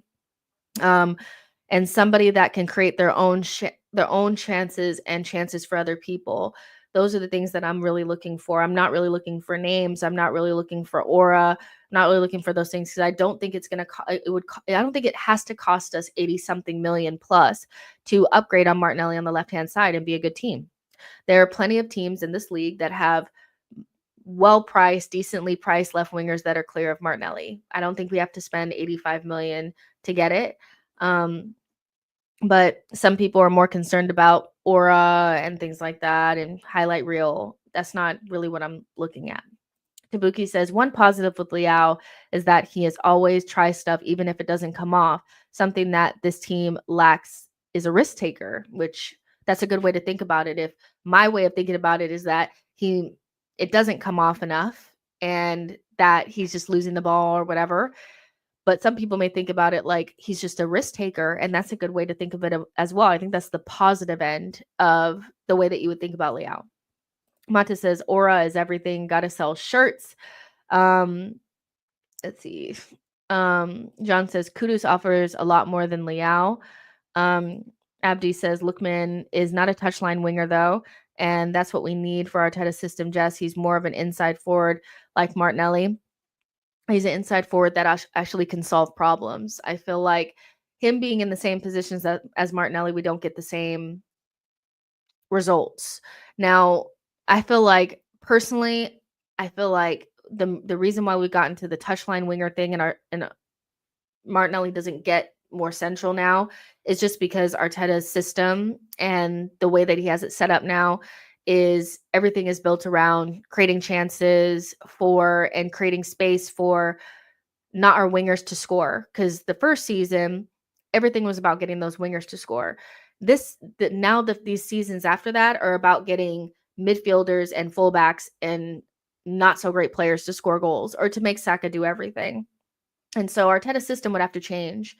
But if you think that Lookman is doing the same things as Martinelli against Everton, I don't think he is. I think he beats his man. I think he makes good decisions. I think he's a better shooter. He's a better goal scorer. He's somebody that makes quicker decisions. And so, yeah, I get what you're saying, but I don't think you get the same result with a different player. I just think Martinelli is just Martinelli right now. Tabuki says, also Leao fits the weird fetish of 6+ players. See, I don't actually believe in the 6+ players up front. I feel like you just choose talented players. I think maybe you want at least one striker that's over 6 foot tall, but I'm just looking for ballers, man. I'm not really caring about this 6 foot nonsense. Mata said, did Lookman actually become good though? Like, he was pretty mid at Fulham. I mean, you could say that he went to a different place and maybe just Serie A suits him and he was never really that good. But he also has had a really good year. He's not just good with his club team, he's also good with his country, and he won the CAF Player of the Year. And it's not just because of what he's doing with Atalanta. I think environment is everything. I think coaching is everything. I think Lookman is somebody that needed a really good coach like Gasperini. I don't think it could be understated that he has a really, really good coach that platforms him properly, and he has a lot of confidence right now. And so maybe he was a good player in a bad situation, or maybe he's a bad player that's playing in a better situation. I personally don't think the numbers from the last 3 years that he's been playing are fake.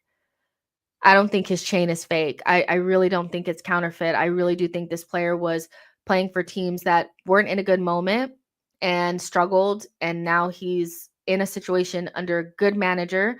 And if he came to Arsenal and was playing with good players and Arteta wasn't doing nonsense, he would be just as good for us.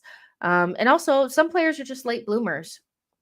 Some players are just late bloomers. Some players just, even like Gyökeres.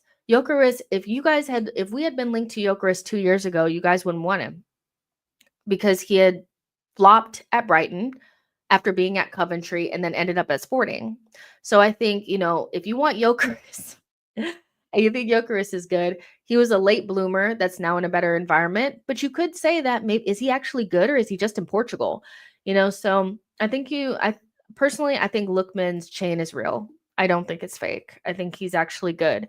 Is he the world beater that people are looking for? No, but I don't think we need that type of player to improve on what we have. I really don't. Burmy says Arteta needs to find a talented maverick who is willing to take risks and consistently performs at a high level. He trusts Saka, which is why he platforms him. Get another abundantly productive player. Wake Up Mind says, if we buy someone from the Italian league, I'm pretty sure we're going to wait for them to get injury free to be consistent. Aha says, does Cunha, Semenyo, Matoma, Delap, and Bomo improve our attack? And are they attainable in January? Any other Premier League options from mid-table lower teams? Listen.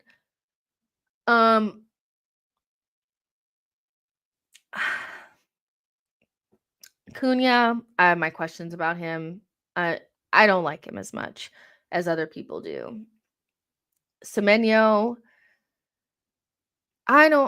another player that I'm unsure about. I'm like, he's doing well at Bournemouth, but is that going to translate to a better team? I'm not sure, but he looks good.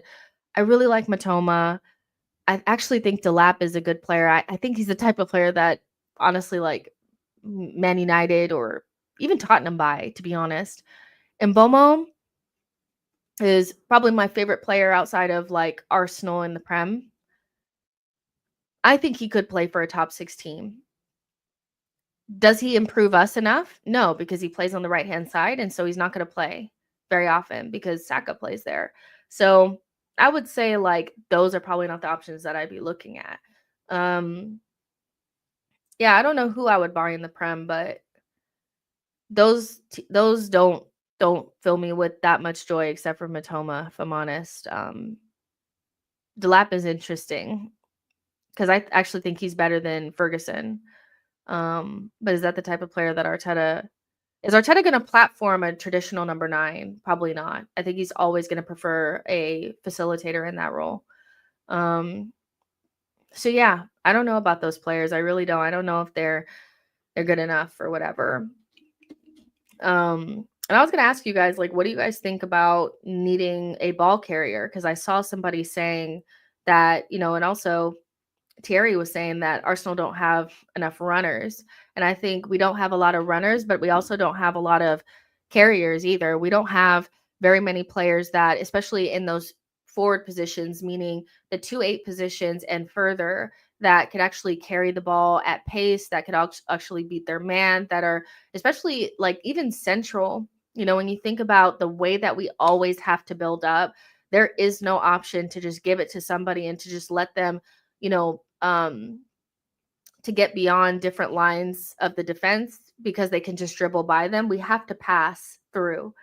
And so what do you guys think about needing that type of profile? Because I've seen that quite a bit. People saying that the left 8 needs to be that profile or we need it in the team. And these are not my favorite profiles. I'll be so honest with you guys.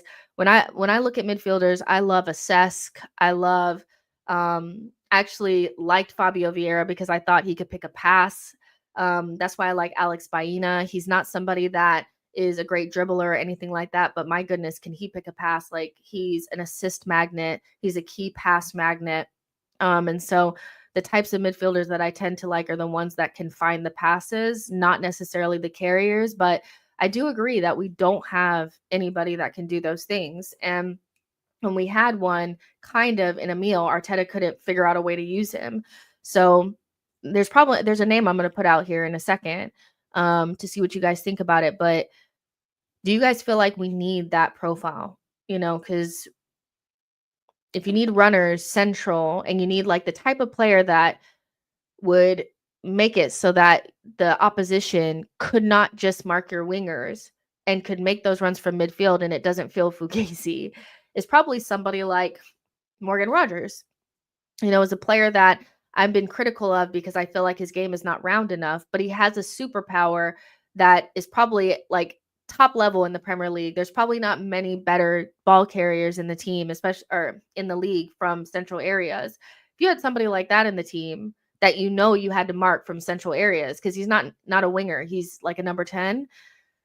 How does that work? Do we need that profile? Is that something that you would prioritize over something else? Because we don't have that.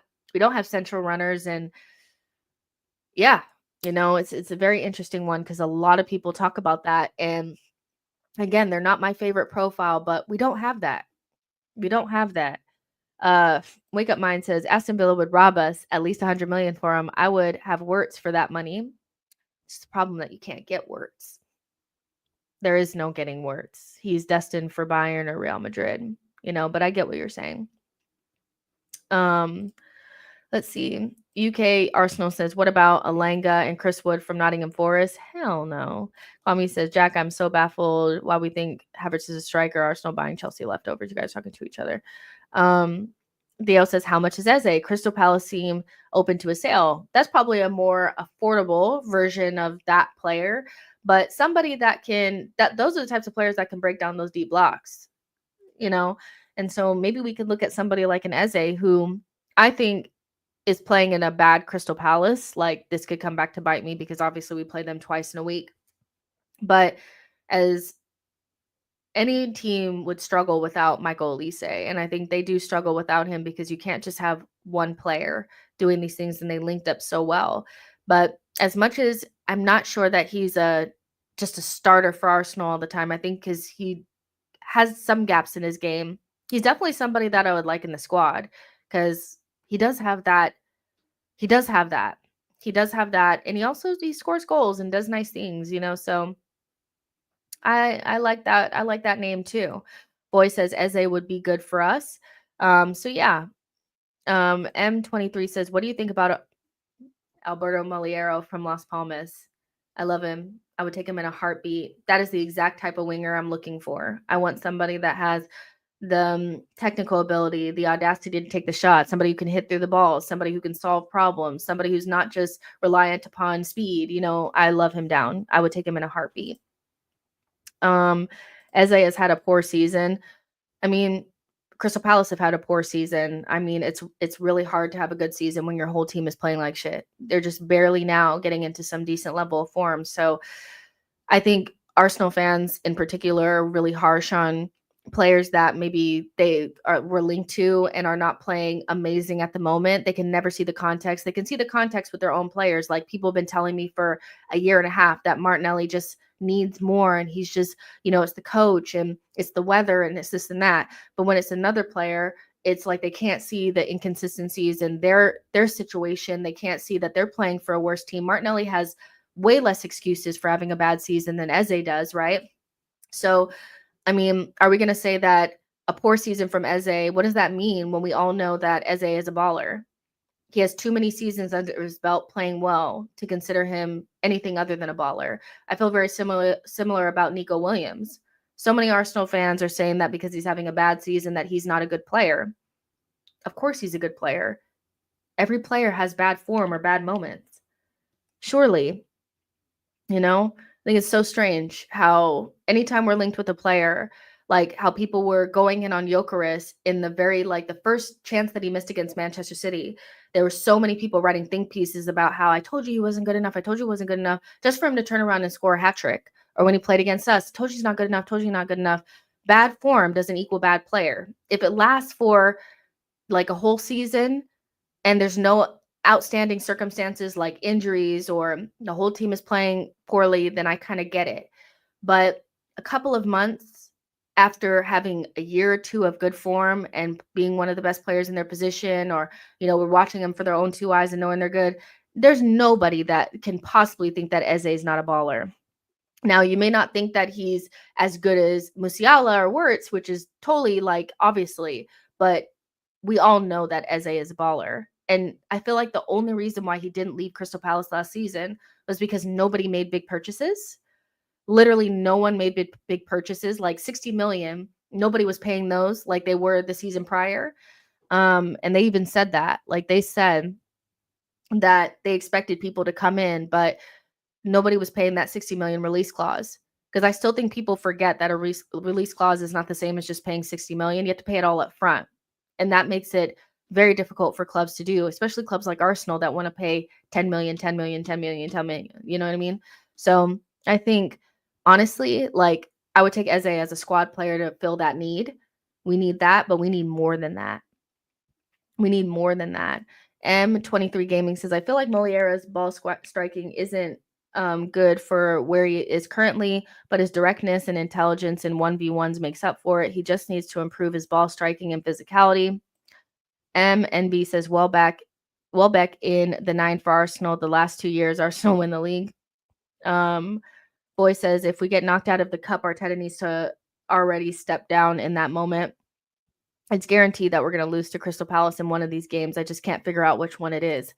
Blaze says, Jess, if I'm not wrong, Keyshawn is a Chelsea fan. If you can look at his avatar, he's not Arsenal fan. Fair enough. But even if he's not an Arsenal fan, I feel like we all know, even as a Chelsea fan, you've watched Eze play, so you would know that he's a good player. I just feel like he's obviously a good player. I don't see why he wouldn't be. And everybody knows Crystal Palace have had a horrendous season. They didn't replace Olise properly. So yeah, they replaced Olise with Nketiah.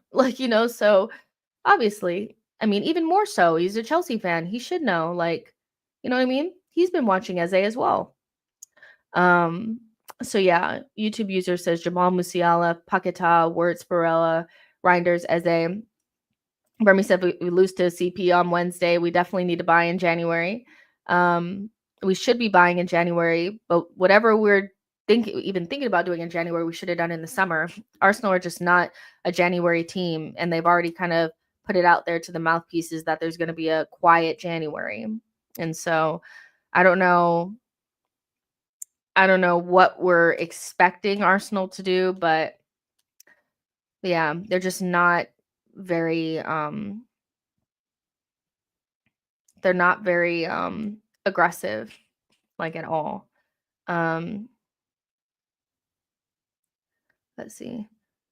I do expect Waneri and MLS to start against Crystal Palace, by the way. They got us to this point, and I feel like those two in particular should keep their spots. I want to see them in this game. I'm so sorry. And I think we need to shake something up. I really don't want to see the same shit. I really don't. We need to do something a little bit different. I would probably do Odegaard and Waneri and Rice in the 6, or whoever else you want in the 6. I don't know. Whoever you want in the 6, but I would play 2 number 10s or get more creativity in the team. I would play, one of Sterling or Jesus on the left, Havertz through the middle, or even Trossard through the middle and Saka on the right. And then I'd go with the back line, but we need to switch some shit up, and I don't think MLS deserves to be dropped either, because I actually think he performed pretty well against Everton and just had to play funeral ball with the rest of his teammates. Boy says Marino will start. I really don't want Marino to start. I really want Waneri to start with Odegaard. We need to get a different look in midfield. We need to inject more creativity. We need to figure out a different balance that allows us to play a more fluid way. And I like Marino, but from now, especially for this Carabao Cup game, which I feel like Waneri has played a really big part in getting us in this competition, or keeping us in this competition by playing so well. He deserves to maintain his spot, but him and Odegaard would give us probably a better platform than Marino and Nwaneri, or Odegaard and no Nwaneri. So Marino can start the game away from home, but at home against Crystal Palace, I want to see Nwaneri and Odegaard. Whatever 6 you want to pick, I don't care anymore, because I'm more concerned about what happens up front. I'm more concerned about the dynamics of the front three. And I would do Sterling or Jesus, if not both. We need to do something different.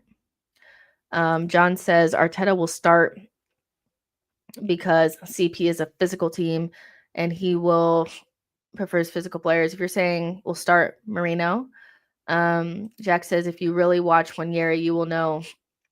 If you really watch Nwaneri, you will know we need him. Kwame says Sterling won't do anything. I feel like these whole Sterling won't do anything, Jesus won't do anything. Well, what the fuck are Trossard and Martinelli doing? We're at the point now where Sterling and Jesus not being your favorite players or players that you've already written off, we're at the point now where the players that are in their positions are performing at such a low level that you should try either Sterling or Jesus. You really should, because there's no difference. Martinelli and Trossard are not performing well enough for us to just be like, well, Sterling's not going to do anything. You need to find a way to get something out of someone else. Somebody needs to get on a purple patch or a streak. And unfortunately, Martinelli has had the most chances and has failed the longest. So I actually think Martinelli should be the one that's moved to the side. And maybe you start Trossard at center forward. Trossard is much better at center forward than he is anywhere else. Start him at center forward. If you want to start Kai, but start somebody different on left wing. We got to do something different. You can't just keep doing the same shit. It's not going to work. So this whole, well, Sterling's not going to do anything. Well, I mean, who else is doing anything? And he's probably the one that's had the least amount of chances. So we're actually less likely to know what Sterling is going to give us more than anyone else. We don't know how he plays with us. He's rarely played with us. He's played no minutes. So we don't actually know what Sterling can give us. And so until we see him with more minutes, we don't know. And I know how Arteta is. He's big on making a statement. If he didn't want somebody, he just won't play him. He just won't play him, so we don't know what Sterling would give us, but I get that he's not the player that we wanted. And so you want that instant, I told you he wasn't good enough, boom. But literally Trossard and Martinelli are performing at such a low level and such inconsistency that they need to be swapped out, and we need to try something different. Bendover says Sterling couldn't be worse than the trash that we're witnessing. Kwame says, Jess, Sterling hasn't performed in our matches that we watched. I mean, how many matches has he played in, though? How many matches has he actually played in?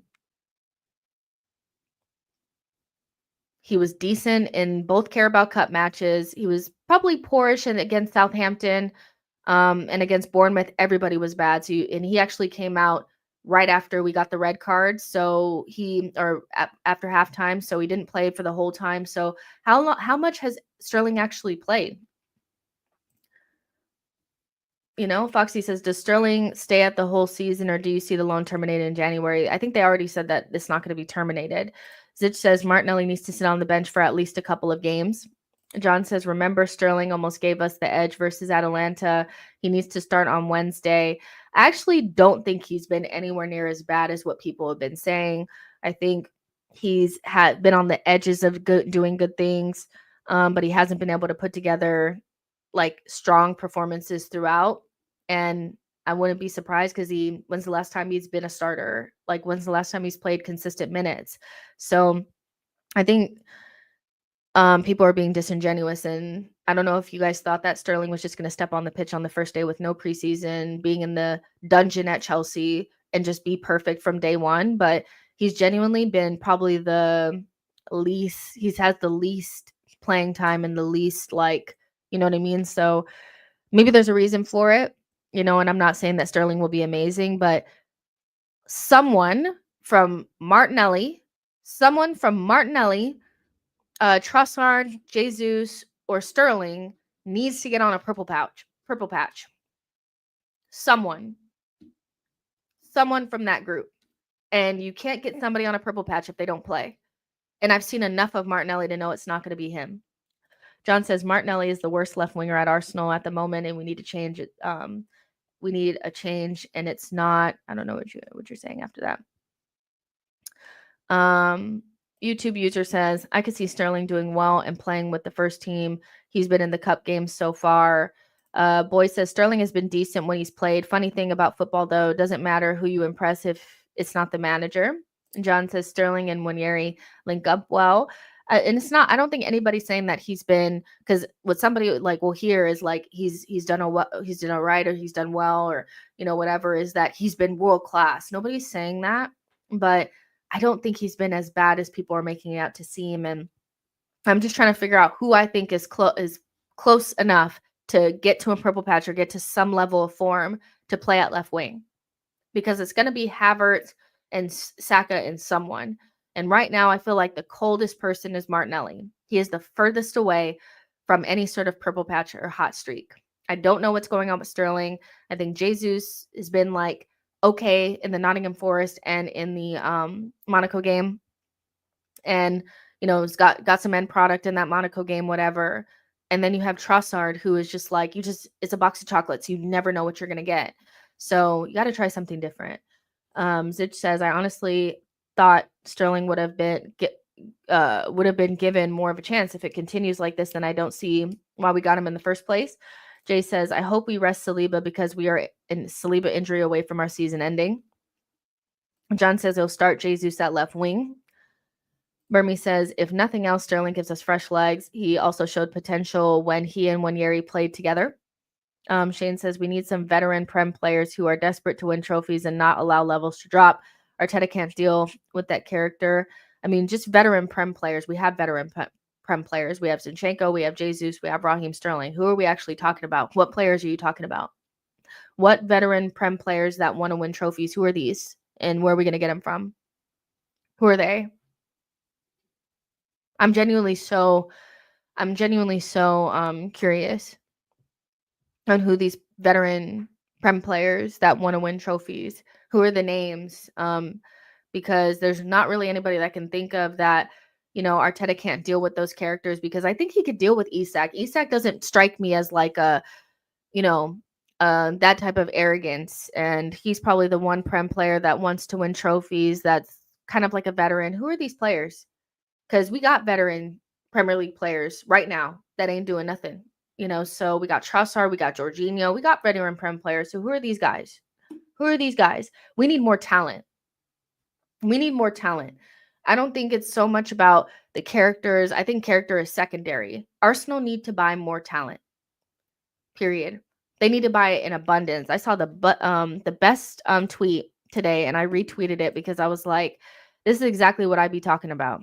Now, obviously, at some stage, like as Arsenal fan, you want to see us bring in the top tier talent that's already ready to go. You want to see those world-class guys. You do. Let's see, did I send it to a friend instead? Like, I know you want to be able to go to whatever team and just snatch their best player. You want to go get a Wirtz, you want to go to Real Madrid and steal, whoever player from them. But that's just not realistic. You're not going to be able to do that. So I feel like, where is the tweet? I don't even know if I saved it or not. Oh, it said, if we can't find attackers of the correct level to make an immediate impact, then we need to bring in 2 or 3 project players and mold them. Now, I know people hate the word project. They're like, project, I don't want a project. But I agree with this, because a lot of times you can't just walk up to Real Madrid and take their best player. You can't just go to Inter and throw the money down and take Barella. You can't just go to Newcastle and take Isak. I think we have a very unrealistic reality of where Arsenal are, because we're not Real Madrid. Real Madrid, you can go to any player and snatch them. Any player that, you're going to snatch them. We're not that guy. And we can't just do it just because we have money. It doesn't work like that. So if you can't get the striker that you want or the left winger that you want, let's say you want Kvaratskhelia. But Kvaratskhelia doesn't want to come to Arsenal. He doesn't see himself in the Prem, or he doesn't want to play for a club that he's not quite sure is going to win big trophies right away. Cool. That doesn't mean that you go from Kvaratskhelia to Raheem Sterling. That means you go out there and you go get two top quality talents that cannot be denied. So you go out there and you get just examples, like you get a Desired Doué and you go out there and get a Shirky. Boom. Those are project players that are like projects, but you know that they're at the top 1% of talent in their age group. So as long as you coach them properly, they will bang. They will bang. There is no reason to just get no one or to get Raheem Sterling. You can't get your immediate player. You can't go out there and get Nico Williams. Shouldn't mean you go get Sterling. There are plenty of talented players out there that you should go get. I don't know why we end up with nothing. We should be doing this. We should constantly be bringing in talent. I'm seeing Man United start doing it. They're bringing in academy level players or just under academy level players into the fold that, you can loan back to their side or whatever, but you're bringing in talent. Chelsea do it all the time. They have about 10 players scattered across Europe that can probably be playing for Chelsea right now, but just can't fit in the team.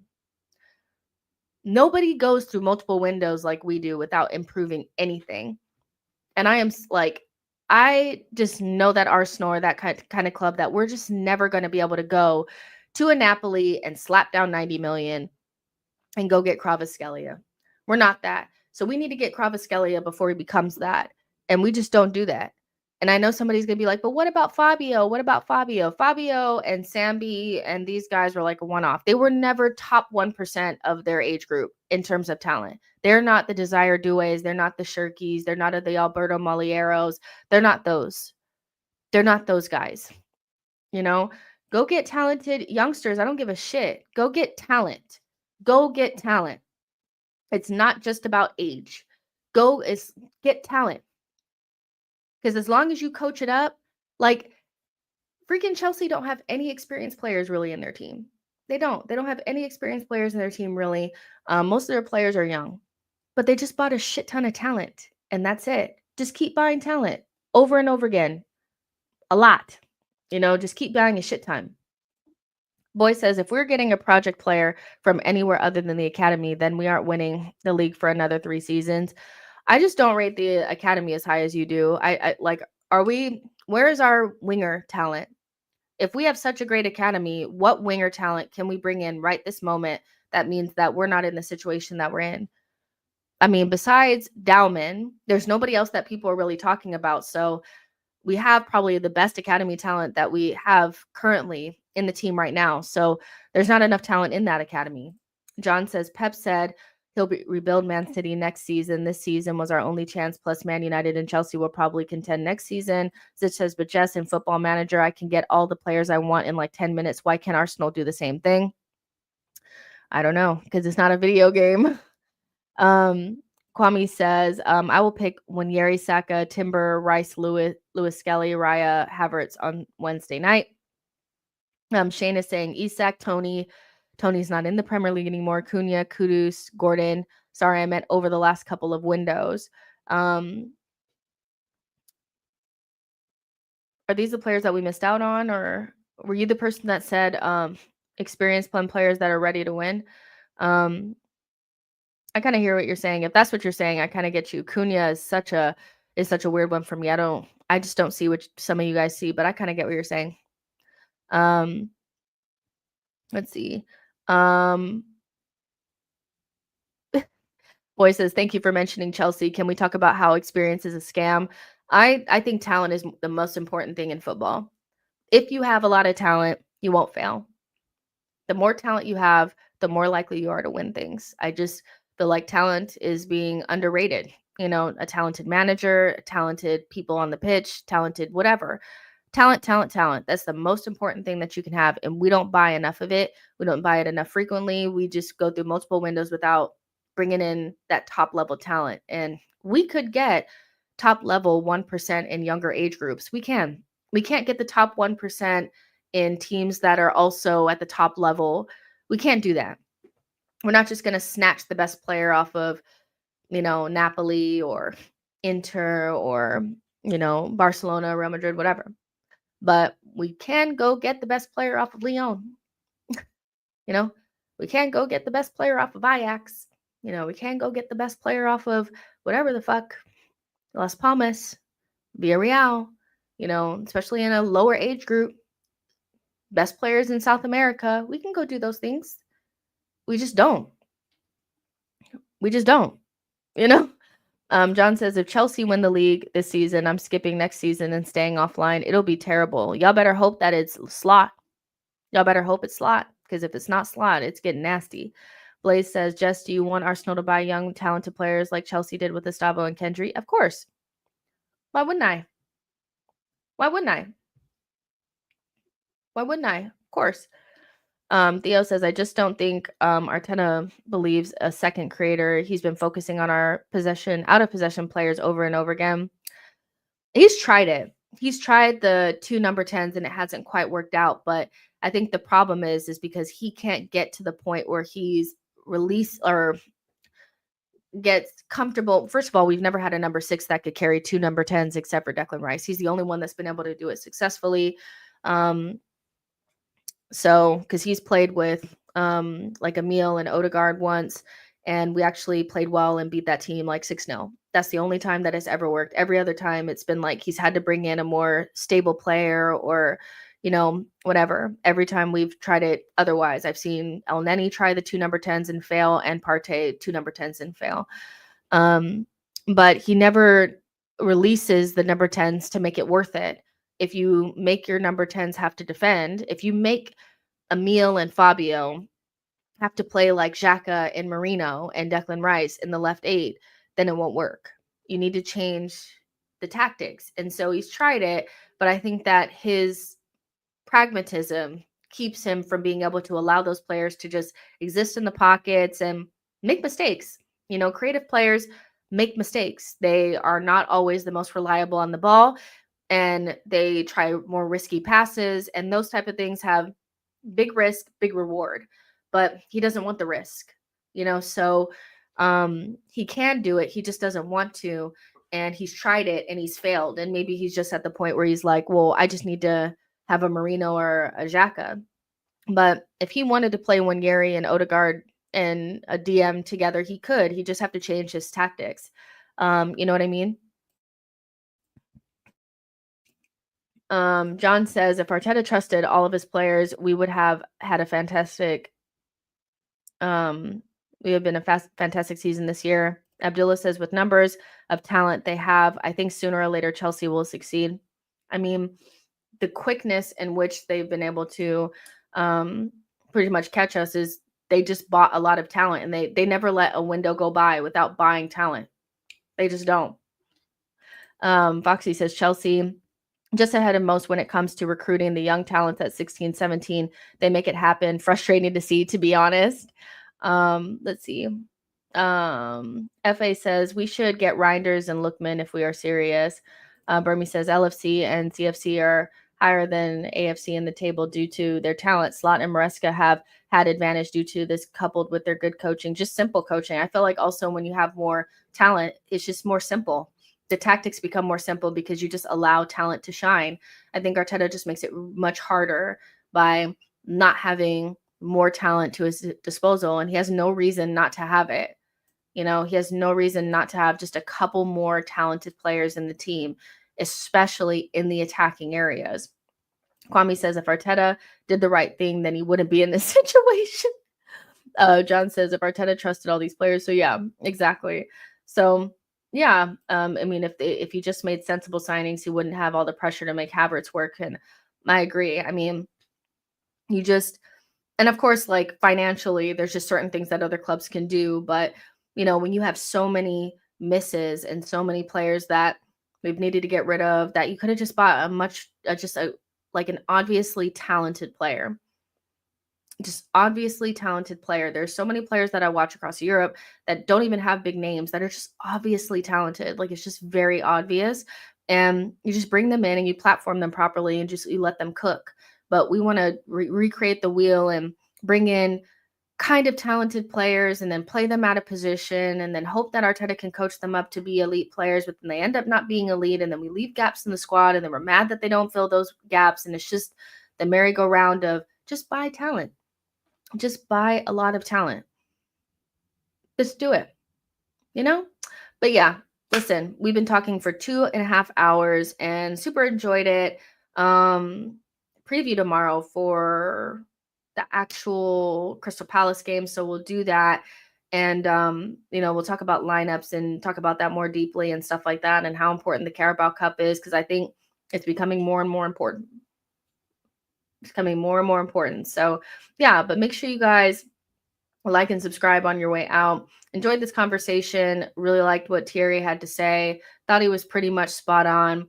Don't think it's wrong for him to say the things that he said. The attackers need to do better, but I think Arteta also needs to do better in his own way.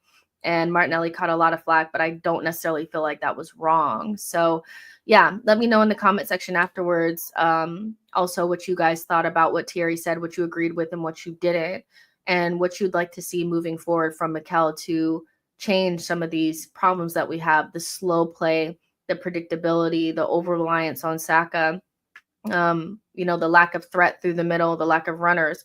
What would you like to see change? Because we're only going to have these players from now until the end of the season. I can guarantee that nothing will happen in January. So these are the players that we have. So either we just say, fuck the season and just do what we're doing, or Arteta figures out something new. So please let me know, what you guys think afterwards in the comments, and I'll see you guys tomorrow on the preview. Good night, guys. Bye.